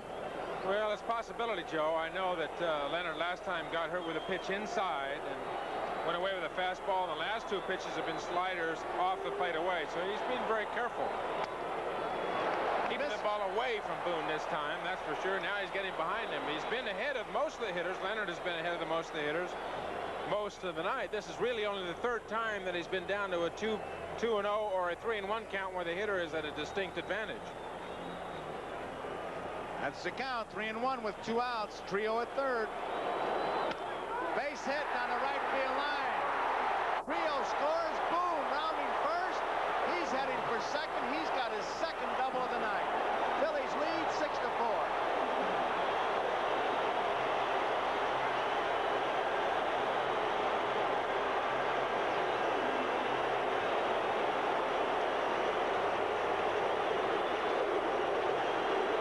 To Bob last night, Tony on the phone. I called him over at his house. He lives over in New Jersey. He had his ice around his feet. Didn't know if he'd be able to play. At least I didn't. I said, "How you doing, Boone?" He says, "Fine." I said, "You playing?" He said, "I got this far. I'm not quitting now." And he didn't, he had to go to get an X-rays. Didn't know if he had a broken foot or whatever. There's no way that he wasn't going to play when he got to the park today. Now he's got a double down both lines. And I don't think that pitch was away. It looked like inside and out. It was inside part of the plate, and yet he led with the hands and sliced into the right field corner. So we're going to have a pitching change, a break in the action with the score 6-4. The Phillies with 2 men out, and we'll be right back after 6-4, 184. Birthplace, Dover, Delaware, still lives there. Rennie Martin.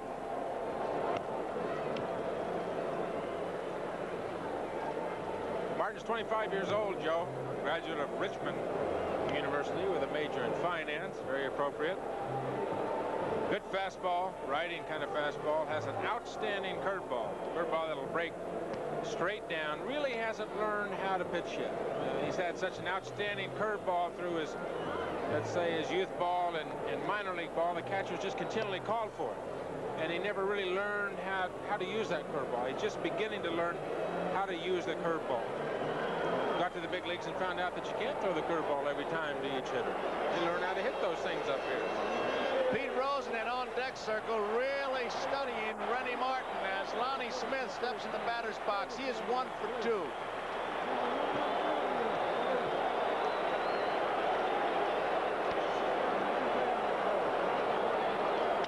Hits the first pitch, a fly ball to right field. Hurdle should have no problem. He doesn't. He makes the catch, and that ends the inning. Phillies pick up a run. We complete 4 innings of baseball here. The score, Philadelphia Phillies 6, Kansas City 4, and we'll be right back after these messages from your local station. Well, we're back at Veterans Stadium. Joe Garagiola, Tom Seaver, statistician Steve Dans, Tony Kubek. We're going to the 5th. It'll be Hal McRae, George Brett, Willie Mays Aikens to face Bob Walk, who had the rough start, a shot from the blimp. You think that guy who invented the game, whomever it is, and it varies, didn't know what he was doing when he laid out that diamond right there? You put more frustration into those 90 feet base pass and that 60 foot 6 inches than any man could ever create. I know that. I think if Rip Van Winkle was a baseball fan, he could wake up, come here, and somebody would tell him what the artificial surface was, the high salaries, and nothing would change. The DH, I know, you would say that. Yeah. Well, it's 6-4. The Phillies lead over the Royals. Kansas City on 2 home runs. One by Otis, one by Aikens, jumped off to a 4-0 lead. McRae, right field, hits it hard. McBride back to the warning track. The ball is carried up against the wall. He's got it. Ball just kept on going.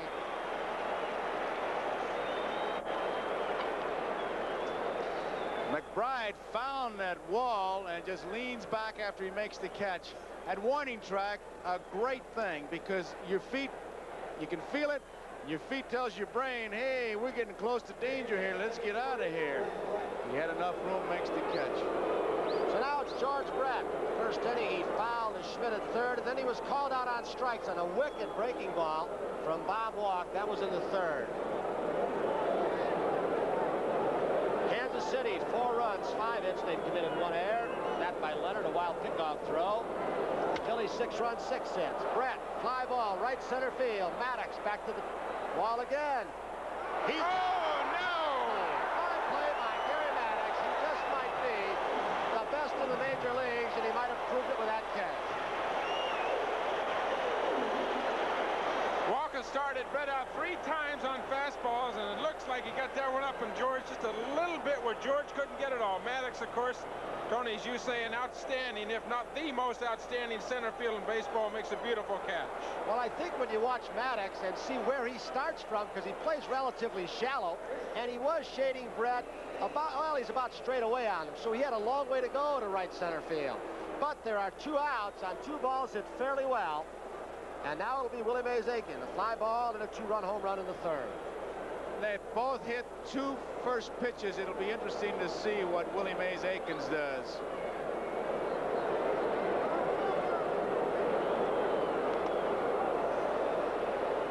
Well, he throws a ball up there that they don't go after, so it's 1 ball, no strikes with 2 outs. Phillies 6, Kansas City 4. We're in the top of the 5th.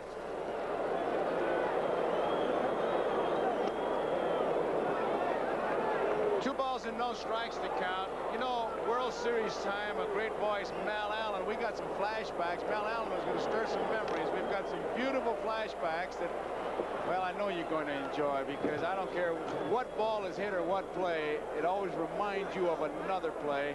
And I know when I was growing up, and I hope Mel appreciates this, it wasn't official as Mal Allen was doing it. How about that? All right, they get a chance to see one when this 3rd out is made. 2 balls, 1 strikes, 2 out to Willie Mays Aikens. Breaking ball goes 2-2. Took something off. So Walk has shown a few more off-speed pitches than I thought he might today, even though, and he stuck with it even though Otis hit one out. himself. So Willie Mays Aikens goes down on a curveball or slider. Walk goes out, 6-4. Phillies lead. Let's go. The score is tied at 4-all. Babe Ruth has pointed to the bleachers in Chicago's Wrigley Field. Taunted by the Cubs. Charlie Root pitches. Root swings. There's a drive going to deep center field. Going. It is into the center field bleachers. Schmidt McBride against Rennie Martin. World Series records. Babe Ruth #2 behind Mantle with 18. Here's sidekick. Neighbor, Yogi Berra. 2-0. 2 balls, no strikes to Pete Rose. In that Phillies 5-run third with that got him back in the ball game, started off peacefully as Trio grounded out. Then Boa single. Ground ball. Washington will have a tough play. A little tricky hop. Long throw. He's got him. 1 out. Well, I want to remind you, Thursday night at 8 p.m. Eastern Time, games people play. You'll see the World Cannonball Championships, soupy sales and custard pie throwing. Seaver's been on the receiving end of those at times. Something he's no stranger to, skateboard fever strikes. The hottest thing on 4 wheels and more this Thursday on Games People Play. We hope you'll watch right here on NBC. 1 out. Phillies lead 6-4. We're in the bottom of the 5th. Rennie Martin relieved Dennis Leonard. It's Mike Schmidt. He has struck out. He has walked and scored a run. 1 ball.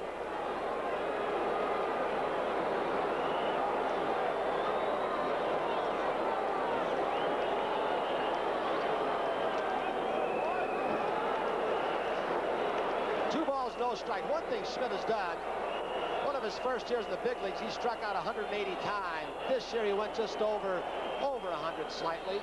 He appears, Tom, to have moved off the plate a little bit. Well, definitely this year he's moved off the plate, Tony. And over the last, say, 3 or 4 years, Mike has become very selective at the plate. He used to come up and be hacking at everything. He's become a much more disciplined hitter, and he knows he gets up there and he's a much better hitter if he gets in a situation with 2 balls and no strikes, and he'll let a pitcher get behind him, whereas before he used to go up and just start swinging.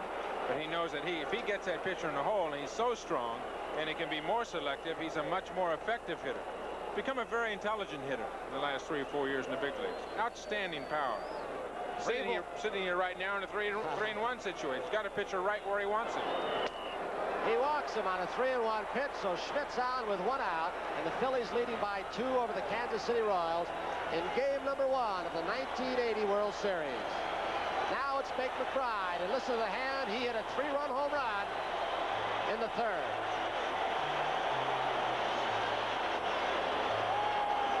Here's the home run swing the last time up.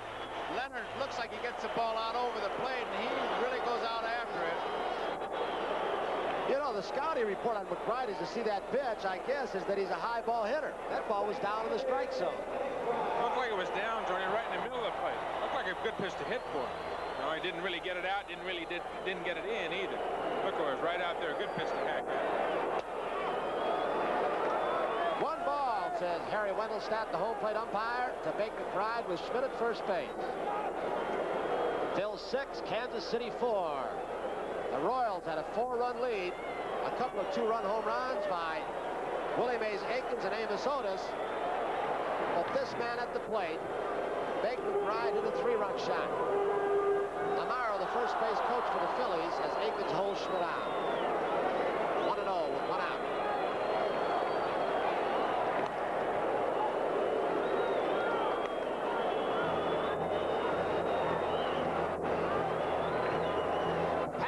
Crowd in the Veterans Stadium in Philadelphia.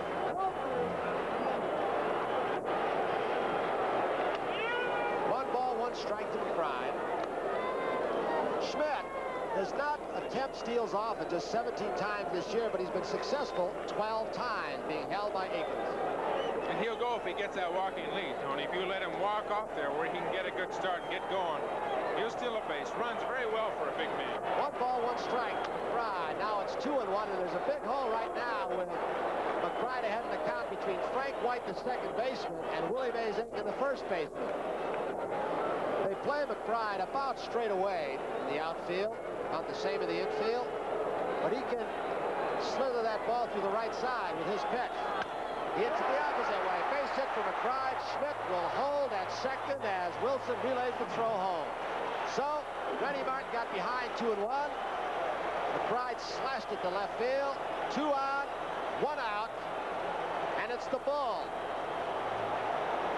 Martin's a breaking ball pitcher and gets behind in a situation. Has to throw a fastball, tries to run the ball away from McBride. He simply punched it in the hole between George Brett and UL Washington at short. Now time will be called, and I'm going to let you talk about this guy because it's one of your dear friends, Billy Connors, the pitching coach, going out town. Well, you know, he is one of my best friends that I do have in baseball. He worked for the Mets organization. We were teammates when I played for the Mets for a couple of years. Came out of the Cubs organization, has done an outstanding job over here for the Royals this year. His first job here in the big leagues as a pitching coach. And where did he come from? He came from the Phillies minor league system. So he not only is he done a fine job for the Royals over here, knows most of the young Philly pitchers as well. There's another guy sitting on that Royals bench, 26 years in organized baseball, finally made it to a World Series, Jimmy Schaefer. A lot of bus rides. So now with 2 men on base, Schmidt is on second, McBride is on first. There's Jimmy Fry on Billy Connors. Lazinski is up. He's 0 for 2, a strikeout and a flyout. The Phillies lead 6-4 in the bottom of the 5th. Martin's pitch. Look out, it got the ball. He is not too mobile at the plate, but there's no way anybody's going to get out of the way of that pitch. So the bases are loaded with 1 out, and it's Gary Maddox. Here's the pitch again. It just sails right in. The bull just takes, well, he takes it off the side there, about maybe a 28-calorie bite. But it'll be interesting to see now what happens with Maddox, who is a first ball hitter. What will Rennie Martin do? Well, as Tom said, first ball, fastball hitters, and the fans are getting riled up once again. They're in tight at the corners. Brett Nakins, the middle of the diamond, double play down. Martin will pitch with a windup. 1 out. Too high, ball 1.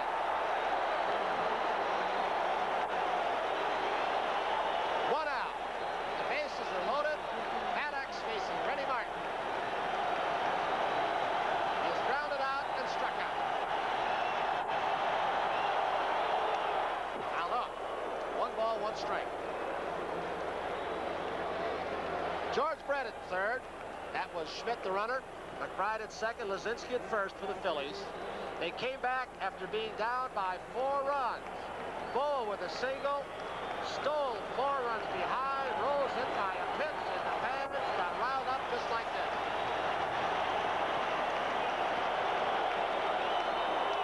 Good curveball. Wicked curveball by Rennie Martin. Tom Martin, we've seen him before. It's now 1 ball, 2 strikes. Cannot get by without getting his curveball over the plate. That one was a bad pitch, but as good as it is, as hard as it is, he'll get guys to swing at that curveball. Well, he's been mitigating behind people too, Tony, and he's got to get to a situation where he can use that curveball because it is outstanding.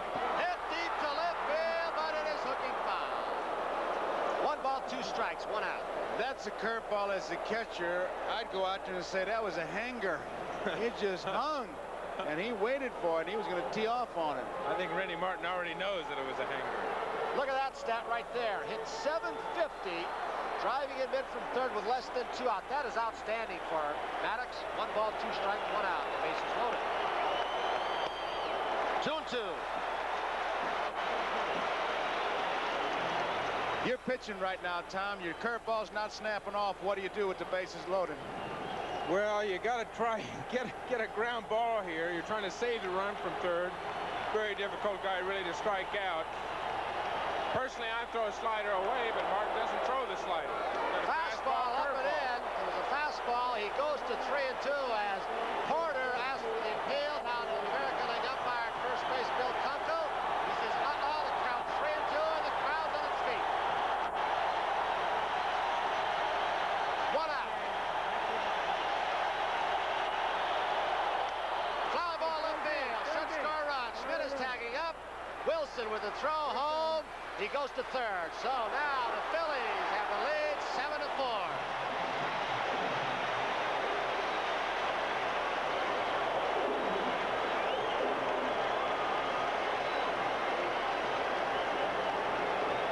Maddox drives in another run, 7-4.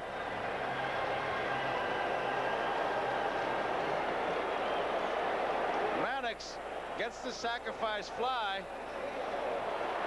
Wilson on a bad arm. There you see Schmidt tagging up. You see, unlike the championship series, he did not leave early. And you can see the third base coach, Lee Elia, pointing to McBride. McBride was also tagging up. Had Wilson thrown a rainbow home, McBride would have been on third, or might have tried it. Trio up now. 1 ball, no strikes with 2 outs. Phillies 7, Kansas City 4. We're in the bottom of the 5th. Like the third that started peacefully. Rose went out, and then Schmidt walked. McBride single. Lazinski was hit by pitch. Maddox sacrifice fly, RBI.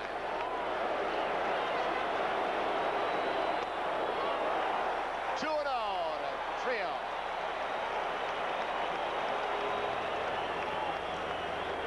Rennie Martin. And he has got to be experiencing some first game, first appearance World Series jitters. No question he's got to be a little nervous, Tony. 8 out of 10 hitters that have come up there. First pitch has been ball 1. He's been behind almost everybody. Hasn't been in a situation where he can use his curveball and the hitter can just sit on his pitch.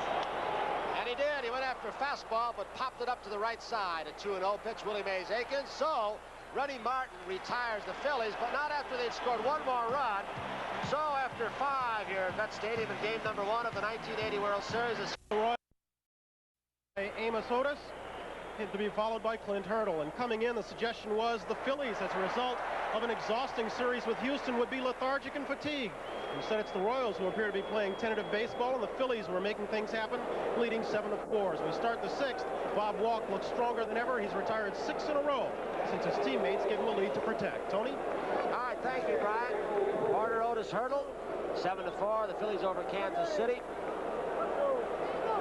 The game, and you can never say it about a World Series game or any game, looked like it might get out of hand when the Royals took a 4-run lead. But Boa and Rose triggered it, and then McBride with a 3-run home run got him back in and ahead. 1 ball, no strikes. Porter has walked twice in this ball game. Amos Otis on deck with all the paraphernalia, pine tar rags, a leaded donut, a leaded bat, towels. Count goes 2-1 to Darryl Porter. Bob walked. 2 home runs hit him so far in the ball game, but he has struggled back. 3-1. Tom, what kind of pitching pattern has he gone to now? It looked like when they scored the runs, and obviously it's got to recharge a pitcher, but he's coming pretty good with fastballs now. Foul, maybe playable. Schmidt, Scott.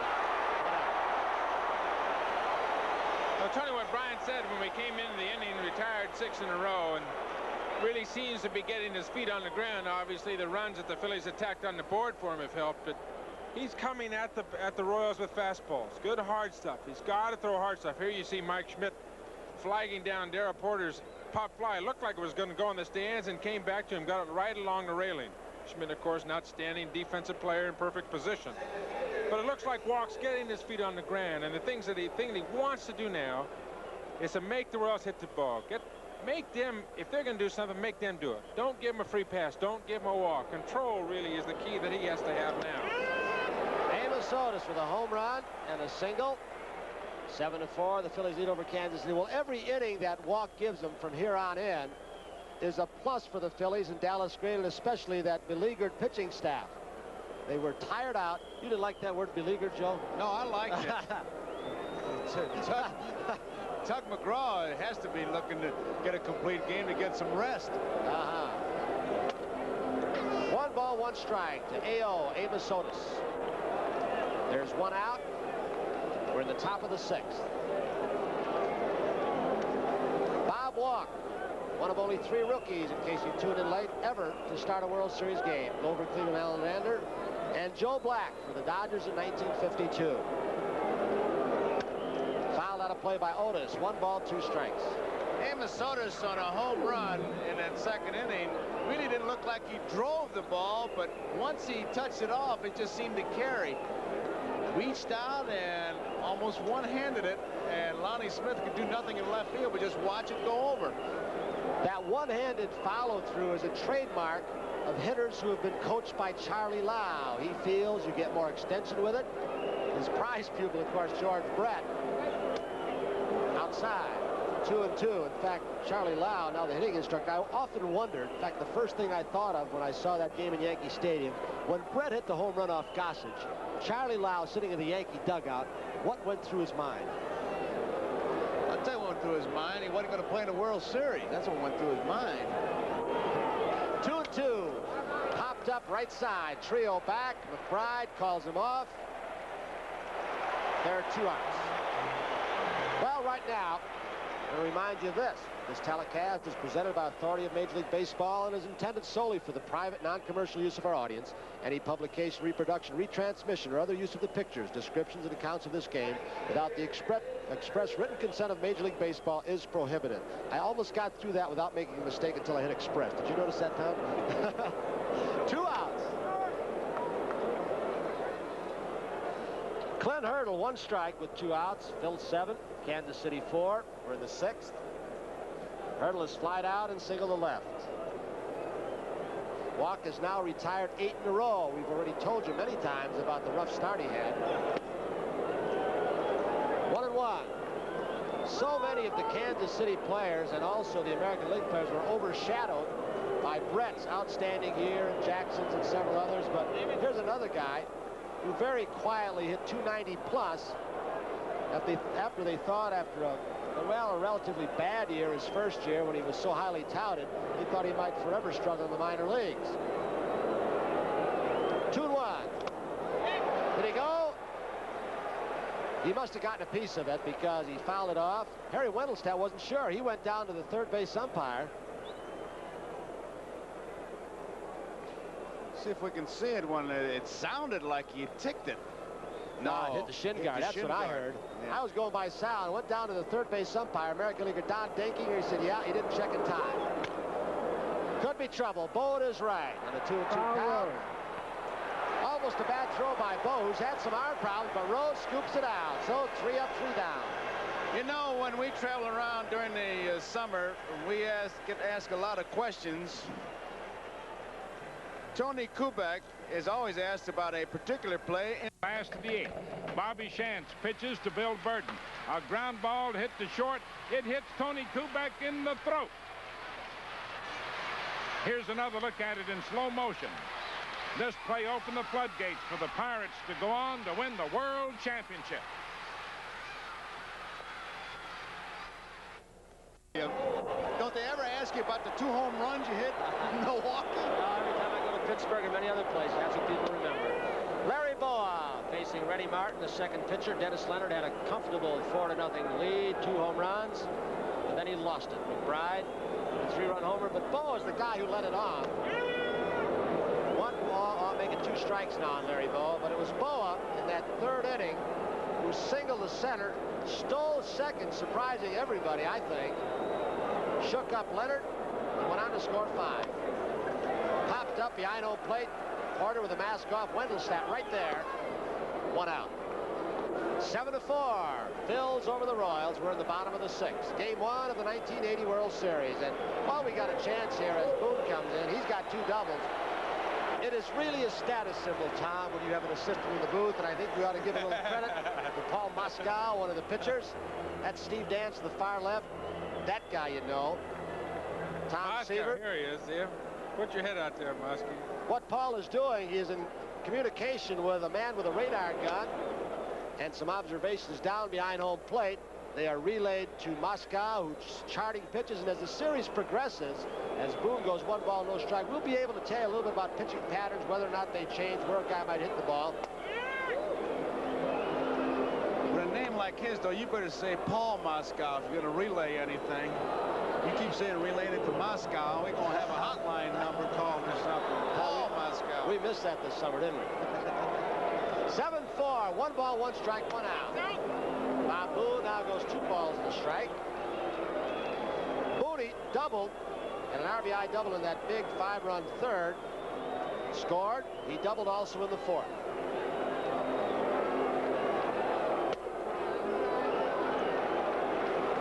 Three and one. Martin behind once again. They play a game here in Philadelphia with attendance, and they got two numbers up there, 67,342 or 65,791. A lot of people here enjoying quite a ball game. You will not find an empty seat. Boone way ahead. Weatherstadt called strike 3-2. There it is, a very beautiful modern multi-purpose stadium. Back down the off day yesterday, the Philadelphia Eagles in the big second half Sunday. Out, short hop by White. Over to Akins, Boone's down. 2 outs. I'll tell you, the umpires, it's some excellent positioning right there as White throws out Boone. But the second base umpire, Paul Pryor, circled around to get the perfect view to see whether it was trapped or caught on the ball hit to White. There's Pryor. He's had World Series experience. Paul Pryor. He's from the National League. So they finally retire Boone. He's 2 for 3, and it's Lonnie Smith. Smith had a part in that third as he takes a ball from Rennie Martin. He singled, but then he got caught in a rundown between second and third while he was being retired. Boone is the guy who scored. Fouled out a play by Smith, 1-1. This man has tremendous speed. In fact, he'll get some votes for Rookie of the Year, I believe, Tom. He had an outstanding year. Tremendous speed on the bases. Something that really makes the Philly club go. You put Rose behind him, and then you got the Bombers, 2 Bombers, Luzinski and Schmidt. Luzinski coming up after him. Looks like Dallas Green loves him. He's a fine, outstanding prospect. Should have a fine career. Chop, Brett behind the bag. He almost lost it. He double clutches. Lonnie Smith's speed as Brett did not have control of the ball. And we just saw the speed of Smith. It really emphasizes the importance of speed, and not only offensive and defensive, but here in the offensive situation, one little bobble by Brett, a guy like Lonnie Smith with his speed, it becomes no contest. Brett might have a shot at him if he can get the ball cleanly out of his glove and get it away quickly with a good strong throw, but he bobbled it just for a second, and that could be the difference over at first base. We've got time being called right now, some debris out there in left field, so Willie Wilson is going to retrieve it.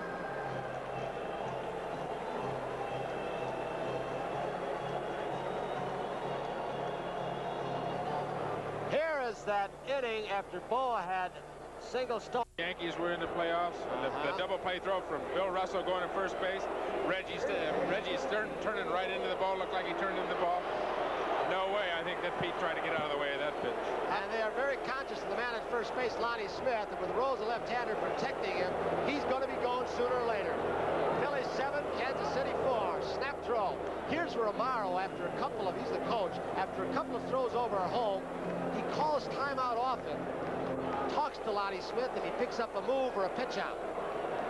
He stole 33 bases. He's gone. The throw from corner. UL Washington makes the tag. He's out. Well, he was 33 for 46 in the regular season, but not today. As it's a 3-up, 3-down inning after Smith's single, he was thrown out. Rose protecting him. Porter, just a classic throw. He really gets into it and gives the infielder UL Washington a good ball to handle, and that's it. After 6, Phillies 7, Kansas City 4, and we'll be back after these messages from your local station. Tom Seaver here in Philadelphia, where the Phillies are leading by the score of 7-4. We're in the top half of the 7th inning, and it'll be Frank White and UL Washington and Willie Wilson for Kansas City. There's a strike. Walk has really been tough. 9 men in a row. Frank White fly to right and bounced out. Base hit up the middle, and there goes the streak that Walk had going, and White is on.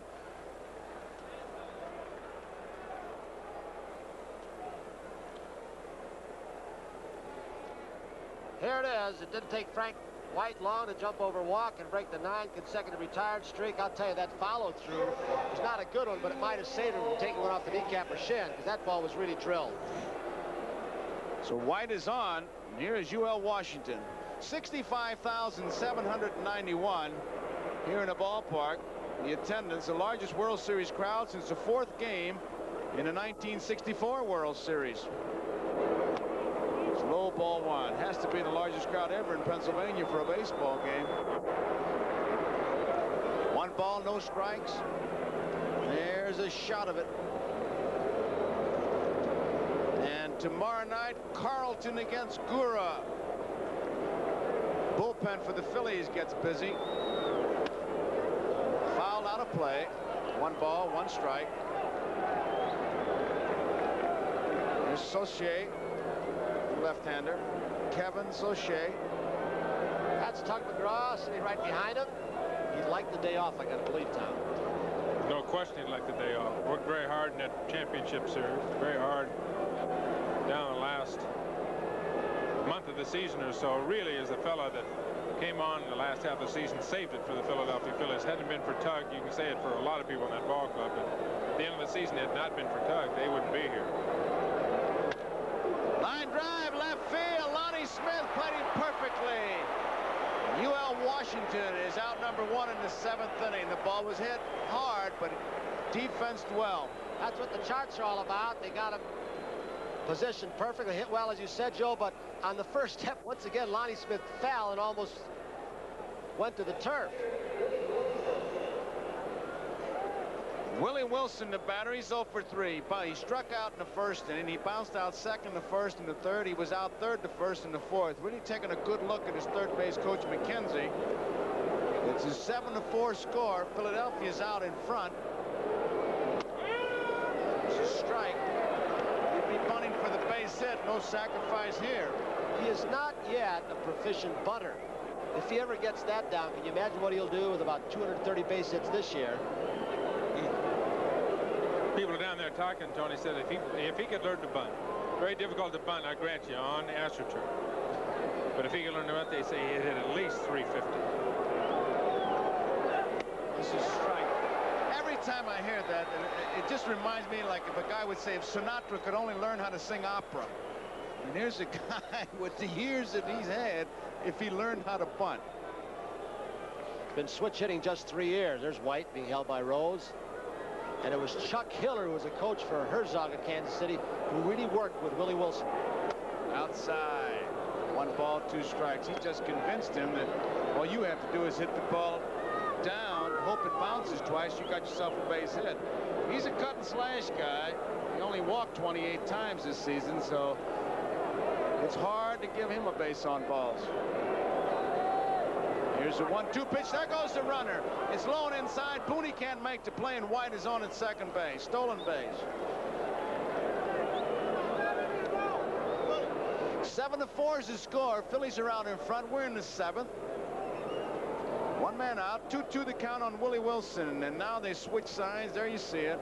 Well, the Royals have 6 men in their starting lineup today who are base stealers, and you just saw White do something. Tough play for Boone. White did something about like Boa, because they're down 3, but that's one of the ways this game has changed. For artificial surface, you build your team for speed. Down the left field line, Lonnie Smith is there. He's going to make the play. He does. So Wilson is out. White remains at second. There, 2 away. The batter is Hal McRae, who walked in the 1st inning. He singled and scored in the 3rd, and he flied to right. Tom, while we got a chance here, we saw Paul Moscow. What are you 2 guys doing over there? What we're doing, Joe, really kind of keep track of all the pitching, and Paul doing some of the stat work for me to find out how these guys are working, like walking, coming out here in the 7th inning. Now, through the first 6 innings, there's only been 1 hitter that he started him off with a curveball. That was Hal McRae. He's the only hitter in the entire lineup all the way through into the 7th inning that he started off somebody with a curveball. Hal McRae. And here we are. Everybody else has either been good hard fastball or hard slider. Now those hitters on the Royal bench have to know that that's what they're going to get the first pitch. They're going to get a good fastball, hard fastball, good slider every time they go up there. Moscow is actually charting like he would if he were pitching tomorrow. Curveball misses. Is that about what he's doing, Tom? Almost exactly the way, let's say, he'd be pitching what is a normal procedure. The pitcher that would be pitching the following day would be keeping the chart on the bench for the pitching coach and for the pitcher that is pitching today, and for reference for future times that you pitch. 1 ball, 1 strike on McGraw. He takes it low. 2 balls and a strike. 2 out, 7-4, 7th inning. Frank White is on at second base. Bob Walk, a non-roster pitcher this spring.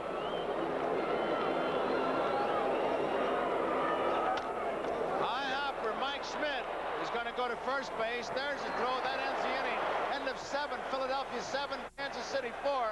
We talked about Reggie Jackson using body English. Remember 1977? Let's have a fall classic flashback. Pete Rose in the bottom half of the 7th inning. The Phillies are out in front by 3. 7-4 is the score. George Brett calling a foul ball. They call it a foul ball. I'll tell you, both umpires hesitated a little bit right there, Joe. Yes, they did. Wendelstedt was waiting for Denkinger and finding the teamwork really meshed, because that's what you don't want is a double decision. Here it is, check swing. Wendelstedt is waiting to see where it goes. It's his call before it gets to the bag. Third base afterwards. And Wendelstedt made the call right there. Boy, I'll tell you one thing. They waited and made sure, and that was so important in that call. The umpire's nightmare is to have one guy call it safe and the other one call it out, or call it fair, or call it foul, get that double decision. You wake up talking to yourself. Isn't that a classic picture? And I've forgotten who the umpire was. Sliding into second base. 2 umpires converge on the base. One with a safe sign and one with a hand raised for the out. Yeah. Outside. No, says Wendelstedt. We're all getting Luciano over here. I don't think he likes us anymore. 1 ball and 2 strikes. Pete Rose. Rose 0 for 2. Hit by a pitch, came around to score, and then 5-run third. Bouncing ball to UL Washington. 1 out.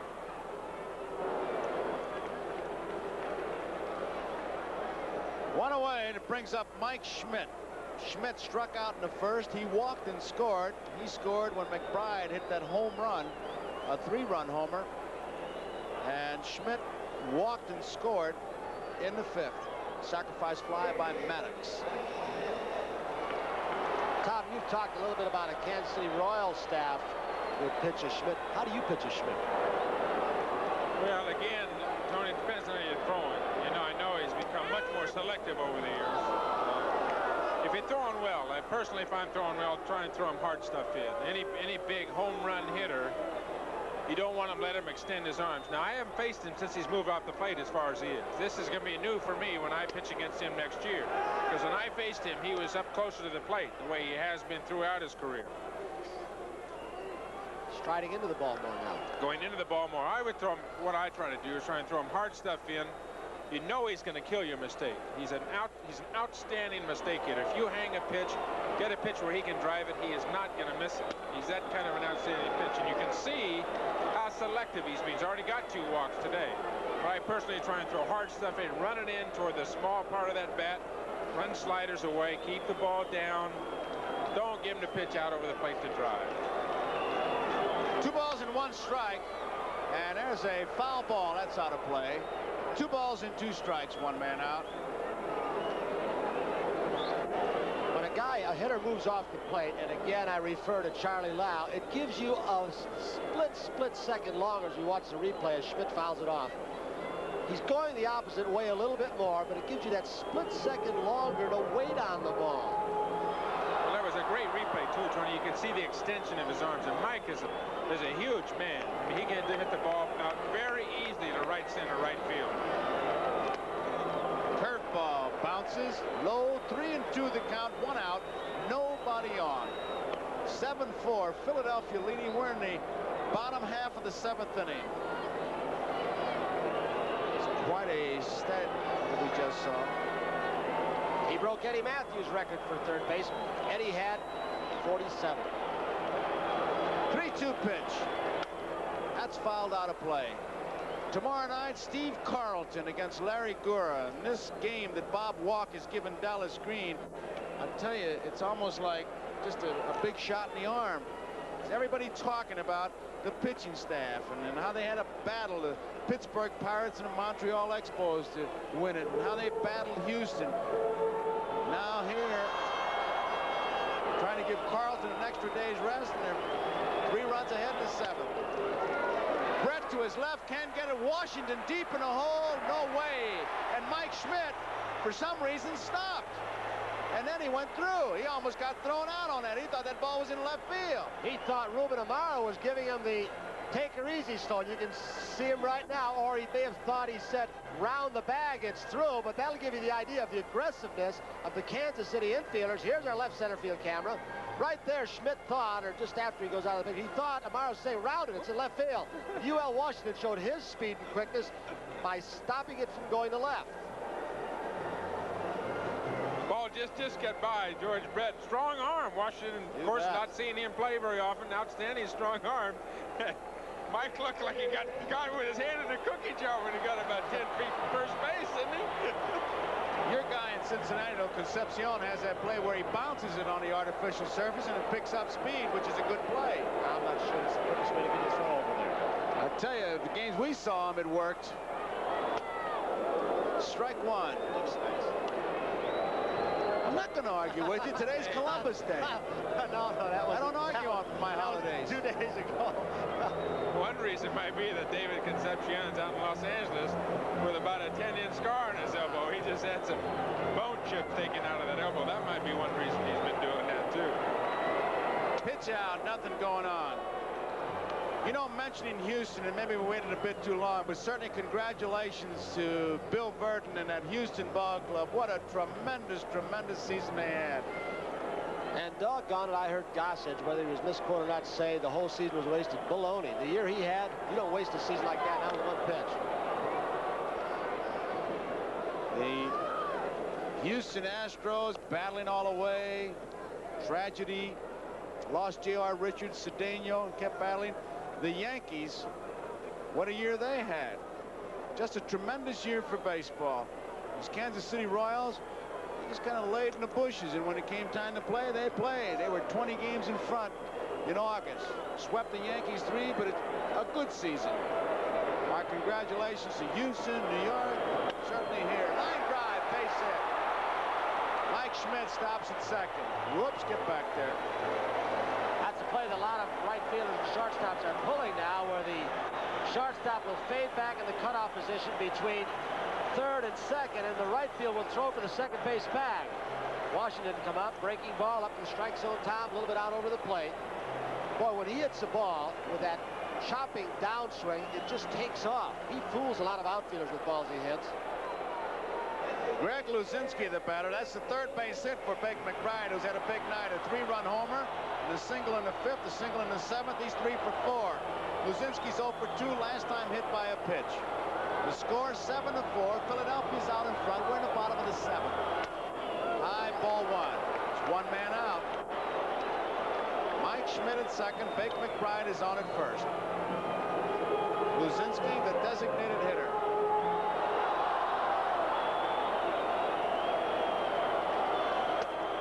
Misses. 2-0.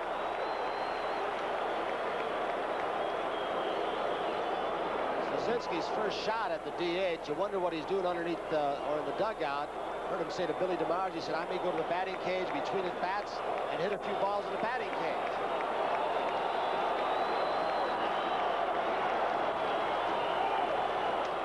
There's his strike. Hal McRae as a DH, he has made a science out of it. It's not as easy as it sounds because you got to stay in that ball game when you're not in the ball game.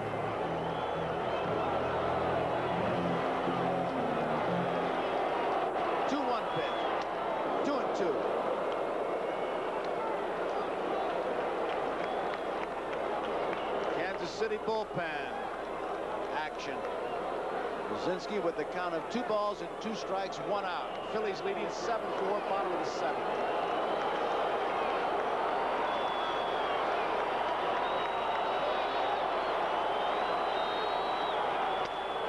Good fastball. Luzinski is out on strike, so there are 2 away. Schmidt remains at second, McBride at first. Rennie Martin, who we talked about being a curveball pitcher, simply throwing a fastball right by Greg Luzinski, who's not too shabby a fastball hitter, but he's keeping the ball away from him. There's the action. Marty Patton in the Kansas City bullpen. Martin did a very good job that time keeping the ball on the outside half of the plate to Luzinski. Pitching very tough with 2 men on base. Another tough hitter, Gary Maddox. First pitch, he hits a high fly ball, center field. Otis is there. Otis makes the play, and that ends the inning. So at the end of 7 complete innings of baseball here, it's the Philadelphia Phillies 7, Kansas City 4. Steve Carlton tomorrow as they start the 8th. That is not a pleasant thought for the Kansas City Royals, Joe. Okay, Brian, we've got a new left fielder for the Philadelphia Phillies. Greg Gross has gone into play for Philadelphia. Fastball is high.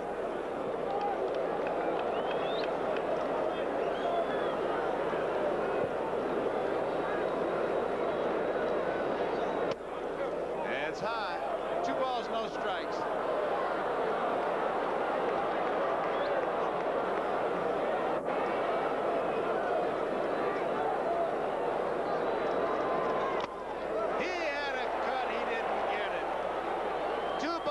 Strike.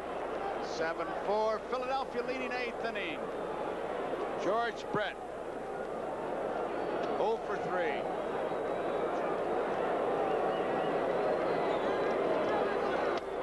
There's the strike. 2-2. George Brett, who just captured All-America as he's chased 400. Here's the pitch again, a good fastball. They gave him a good steady diet of hard stuff, Joe. All 3 times up, hard stuff in. That pitch, a sailing fastball away. George looked like he thought it was a ball, but Walker's thrown extremely well. He lines one in the left center field. That's a base hit. It'll be extra bases for Brett all the way to the wall. He's digging hard. He stops at second. He's got himself a double.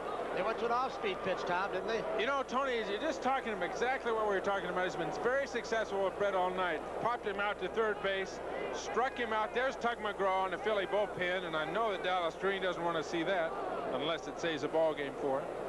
Popped him up to center field on hard stuff. Hard stuff, got him 2 strikes on an outstanding hitter through a high changeup to him when he's been successful with his hard stuff getting him out. Herm Charette is coming out now. Why would he do it? Why wouldn't he shake him off? Is it because he's a rookie, or? I got to wonder this, Joe. Is it the theory that we heard Billy Martin talk about during the championship series? Oakland was more successful than any team in the American League against Brett, and they continually changed their patterns. They didn't stay one way. Starrett out there having a meeting with Young Walk. Let's pause briefly for station identification. This is the NBC television network. WMAQ-TV, Chicago.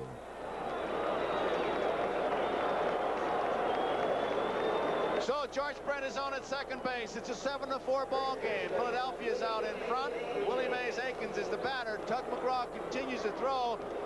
And they were hoping that they would just let him kind of rest out there, but now they got a chance to win a ball game, and they're going to pull some stops, and McGraw is one of them. Fastball outside, ball 1. Well, Tug's the guy that was too tired. In fact, he didn't want to pitch in game number 5 unless he had to, and he had to. It's in all 5 of the championship series. That ball gets away from Boone, almost into the dugout, but Brett moves on over to third. All right, Tom, could that be a sign of tiring? Tried to overthrow, looked like a breaking ball, or was it a fastball? I couldn't really tell, and from this replay we can't tell, Tony, but down that part of the plate, it's either a slider, obviously, or a fastball. Can't really tell. Here's another good shot, our center fielder's shot. Center field shot, fastball right down the dirt. Could be that he's trying to overthrow a little bit here, or it could be a sign of fatigue. Obviously, that's what Hermstead was talking about Boone about. Deep to right field. McBride is going back. This ball may be out of here. Home run, Willie Mays Aikens. His second home run of the ball game. And if he's not tired, he's going to be tired after that shot. Willie Mays Aikens really into a trot, just now getting to second base. It's a 7-5 ball game. 7-6.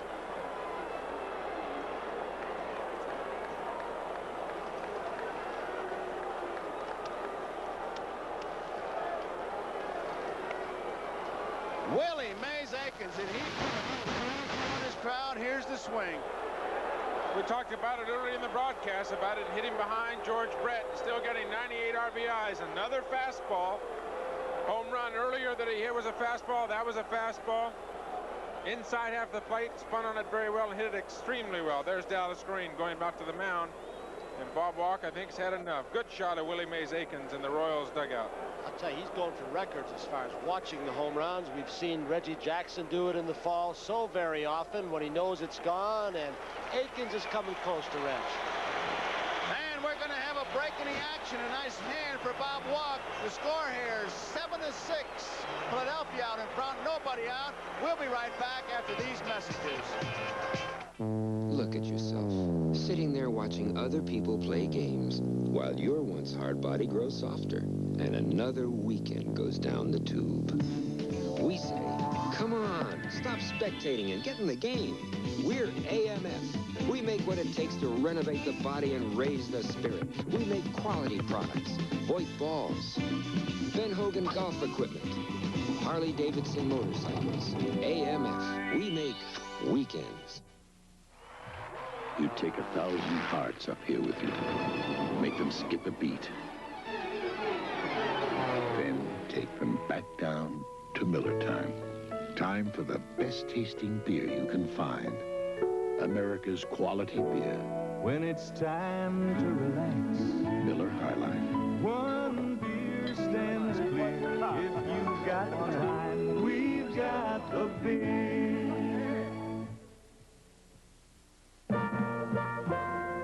Reaching your financial goal is never as simple as some people would have you believe. You have to know exactly where you're going and make the right decisions at the right time. At Merrill Lynch, it's our skill at guiding you through the intricacies of investing that makes us what we are. Merrill Lynch, a breed apart. On NBC. Did give the Phillies 7 tough innings. Tug McGraw loosening up, and Thursday night, 8 o'clock Eastern time, it's games people play. Cannonball, the World Cannonball Championship. Those are not just ordinary cannonball championships. That's the world. And Soupy Sales and custard pie throwing. He picks his pies to throw. You'll see that. Skateboard fever strikes. Hottest thing on 4 wheels and more. That's Thursday on Games People Play. Yes, sir. That's what I want. The World Cannonball. Yeah, do the whole thing again. I liked it so much. Joe Garagiola with Tony Kupak, Tom Seaver, Paul Moscow, Brian Gumbel, Ron Luciano, Merrill Harmon. We got more broadcasters than the Yankees got coaches, but we got quite a ball game. 7 runs, 10 hits, and no errors for the Phillies. 6 runs, 8 hits, and 1 error for Kansas City. There are nobody out, nobody on, and the batter is Darrell Porter. A 1-run ball game, Tug McGraw in relief. A 1-run game. Pass ball is inside, ball 1. You'll not see too often a manager in the first game of the World Series go along as long as he did with Bob Walk, give up 6 runs. And this is the man they wanted to save, Tom, if they could. Well, this is the guy that really brought him the pennant, I'll tell you, Tug McGraw. Got fastball, curveball, slider, changeup, screwball, and he can throw them to anyone at any time. Has tremendous command of every one of his pitches and a real battler. High fly ball, left field. Gross makes the play. 1 out. Tom, we saw McGraw late in the season up in Montreal, and he got up there and struck out 5 of 6, and he did a lot of it with his fastball. I mean, they started looking for the screwball, I think, a little bit. Started looking for the off-speed stuff, and he just was blowing the ball by guys. He can fool you, little guy. I was reading the press guide up here in my room last night. It has Tug as 6 feet, 184 pounds. I'm going to have a little discussion with Tug about that tomorrow. Now, he's not 6 feet. Tugger and I played together for about, I don't know, 5 or 6 years in New York, world champion team in 1969. And I bet you I get a half-hour dissertation about how he is 6 feet tomorrow, too. Tug is an effervescent personality. He'll talk about anything. He's got a line for everything. He's got a name for every one of his pitches. Calls one of his fastballs a Peggy Lee fastball. Is that all there is? He's a real character and a real personality on that ball. A great sense of humor. 1 strike to count. got a pinch hitter coming out in the on-deck circle.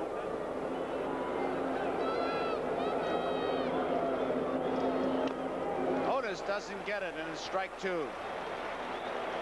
There he is, John Wathan, coming in to bat against McGraw. He'll be batting for Hurdle.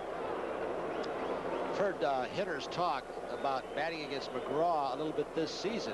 They say his screwball is not moving as much, but the change of speeds is fooling guys more. And it happened to Mike Cuellar with Baltimore the last couple of years. He lost his screwball, but the hitters continued to look for it, and he got him out with fastballs and sliders. Sometimes hitters get something imprinted on their mind, they can't shake it. Otis fouls it off. He had a good cut. Cut remains a strike 2. It's a one-run ball game, and should the Phillies lose this game, it's going to really be a real stinger, not only because they lost it, but they used a man they did not want to use. I wouldn't bet against McGraw, even though he might be a little tired. I'm not saying that. I'm just saying that if you win, you're not going to be tired. But if you lose, he might be a little more tired the next day because he lost. Defeats have a way of really making you tired. Hypothetically, Joe, right, if they lose. But I think one thing that Dallas Green has in the back of his mind, he's got his big boy, his big left-hander going out there for him tomorrow, and he knows almost for certain he's going to get 8 or maybe even 9 good innings out of Steve Carlton, who has been his, he's been his workhorse all year long. 24-game winner. 24-9. 1 ball and 2 strikes. Now the count on Otis. Outside. Tug McGraw appeared in 5 playoff games. 1 save. 4.50 earned run average. Pitched 8 innings. He was coming in. 2-2 the count.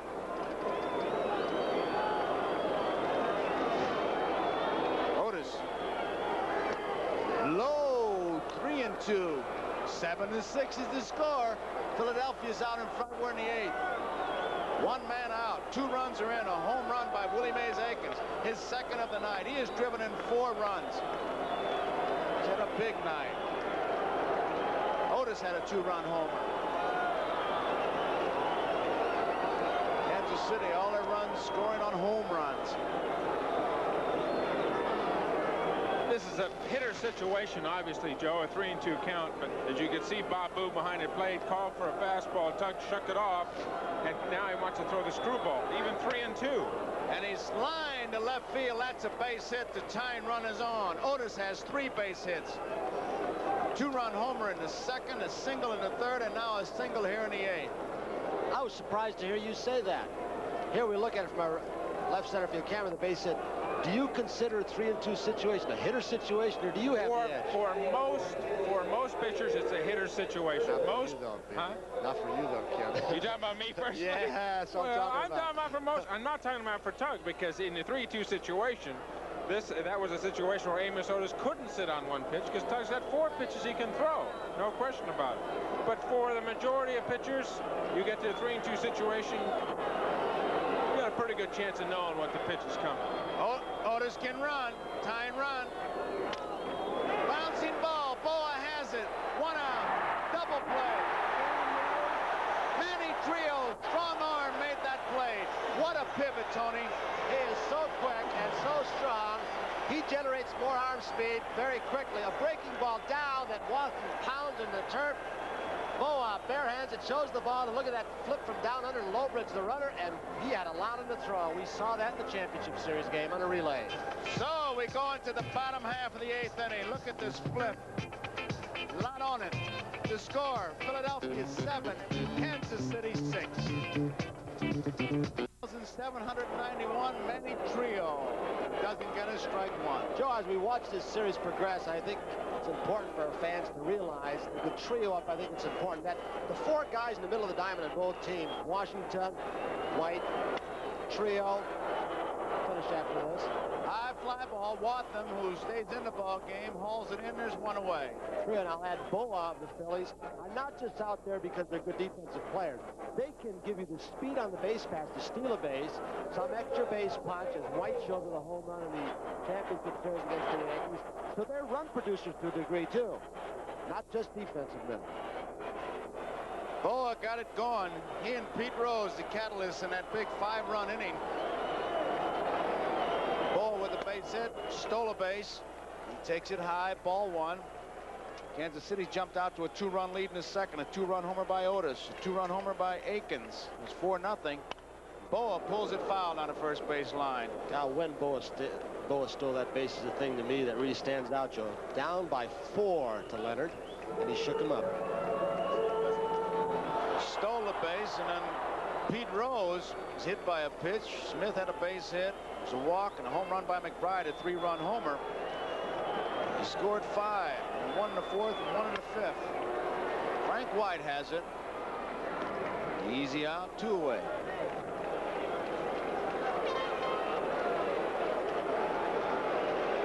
Here's Bob Boone. Boone doubled and drove in a run, later scored in the 3rd.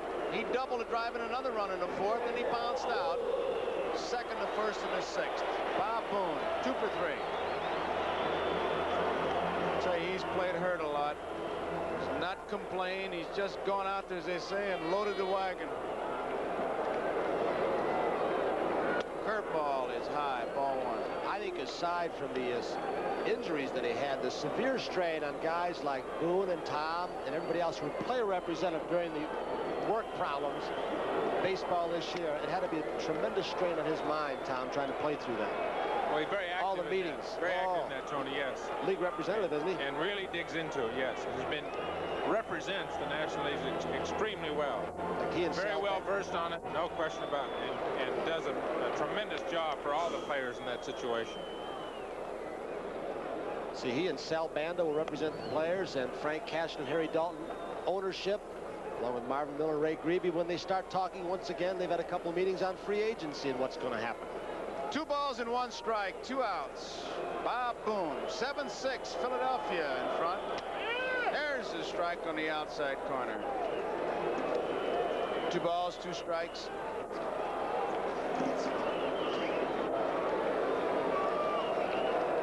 Nobody on. Boone, a foul ball. Just barely foul. The first base umpire, Bill Kunkel, raised his hands. There you see him. Very quietly, Rennie Martin. He's been in, this is the 2nd World Series. Bill Kunkel, former American League pitcher, Yankees, Kansas City. But Rennie Martin very quietly has just kind of held his team in this ball game, Tom. Came in and didn't really do a terrific job. Was getting behind people, etc. But it seems, you know, the more time he's spent in here, the calmer he's gotten, the more he's gotten his feet on the ground, same way they walked it. No question about it.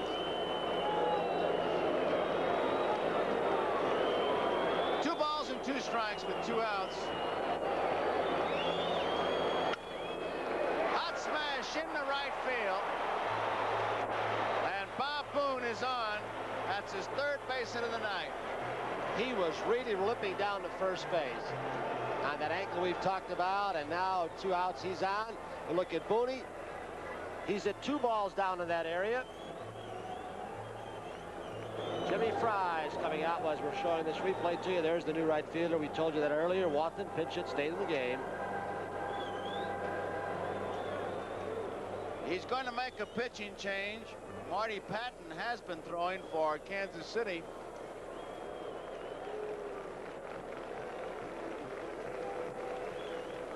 So we're going to have a break in the action, and we'll be right back after these messages.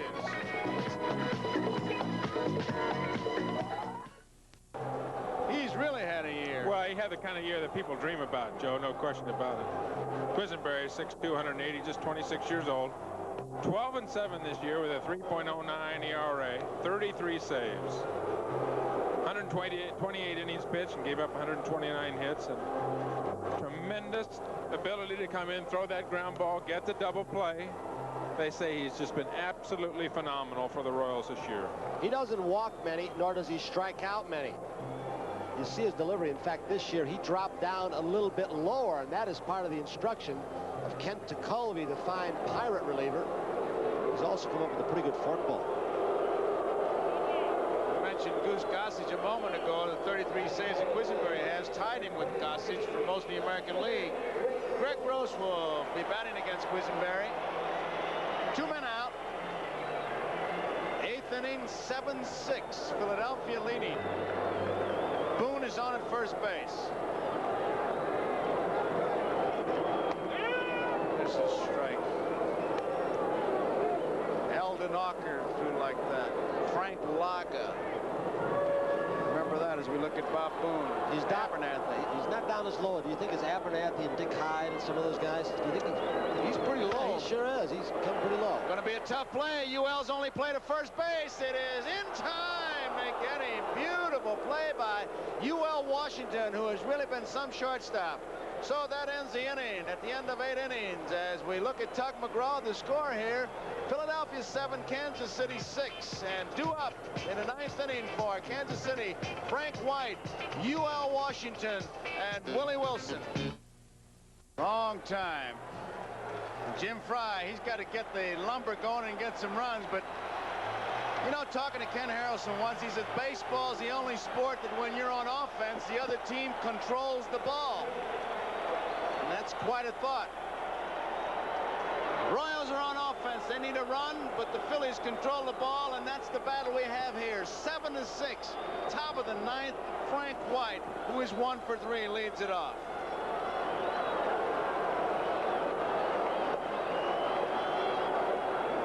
Fouls it back. Well, due to the length of tonight's game, local news and a Tonight Show starring Johnny Carson will be seen after the game on the West Coast and most Mountain Time Zone stations. These programs will be seen at their regular time.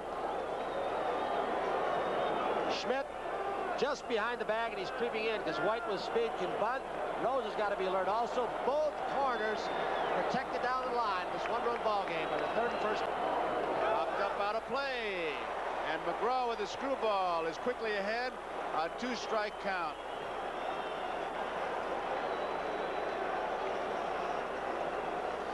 Well, they've posted on one of the scoreboards here in Veterans Stadium tomorrow's pitchers. Game 2, Gura versus lefty. That's all they say around here in the town. When they say lefty, the people in Philadelphia know exactly who it is, Steve Carlton. Mike Schmidt, big hop, long throw. 1 out.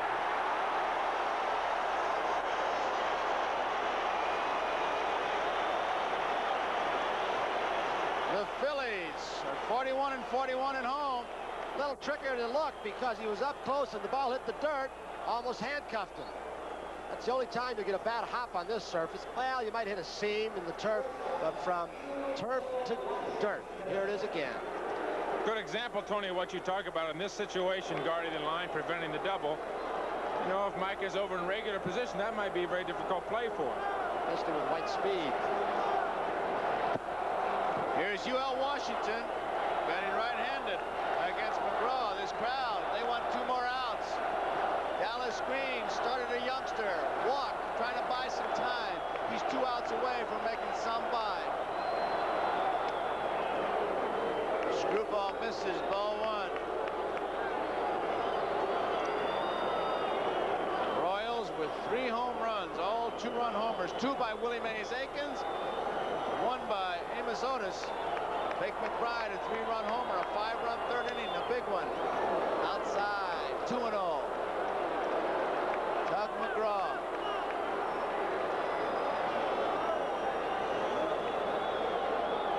(7-6). Philadelphia leading. 1 out in the 9th. UL Washington, excuse me, Joe. UL Washington with a little more punch right-handed. That's his natural side. Out of play. 2 balls, 1 strike. Tug McGraw, Joe, using every pitch that he has in his book. And he has the confidence to throw any one of those pitches. 20 saves this year for the Phillies. Has 164 saves lifetime. UL Washington, 5 home runs from the right side, 1 from the left side this year.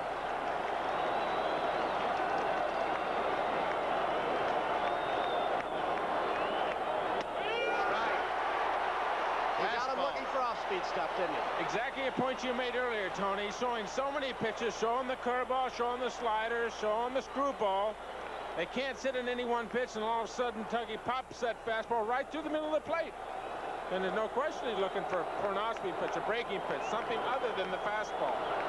Gary Maddox has just moved way over into right center field now. 2 balls, 2 strikes. Listen to the crowd. They'll tell you. 3-2 is the count. That's That's a great shot from the center field camera. You can see Booney giving the signal. Here the pitch again, a screwball. You saw Booney wiggle the fingers for the off-speed screwball pitch. The bat didn't go. Good call by Harry Windlestead. Good movement on that one. Excellent movement on that pitch. Now the count 3-2. What are you going to throw? What's the hitter going to look for? You can see Booney fastball. It's going to be a fastball. 2 outs.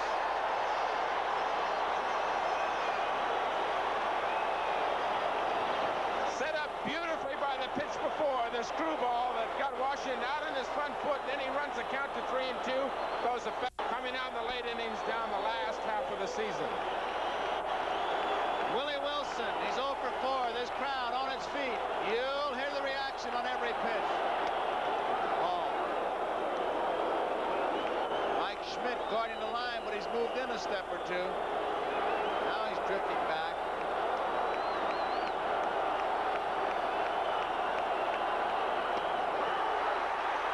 One and one to count. 9th inning, 2 men out, nobody on. Philadelphia 7, Kansas City 6.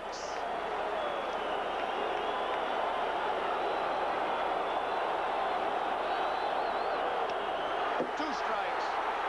You see a very calm Tug McGraw here, Joe, and you know him as well as I do. If he strikes Willie Wilson out, gets his last out, there's a very calm Tug McGraw, but underneath that, if he can get the 3rd out, watch him, he'll be as wild as the people in the stands. The stands standing up. Listen to the crowd. They'll umpire it, they'll broadcast it for you.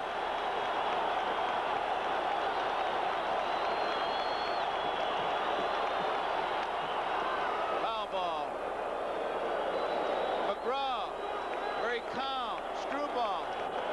But as Tom Seaver just said, I guarantee he'll come off that mound. He'll be able to thread a sewing machine while it's running.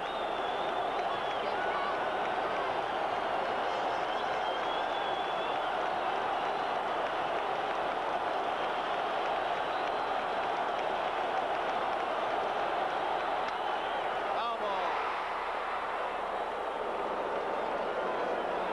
It's fastball, Tom. He tried to bust it by him inside. The outfield has moved a little bit deeper now to Wilson with his speed, and he can turn a single or a double in the inside the park home run. We've seen him do it twice last year. Got to protect those alleys.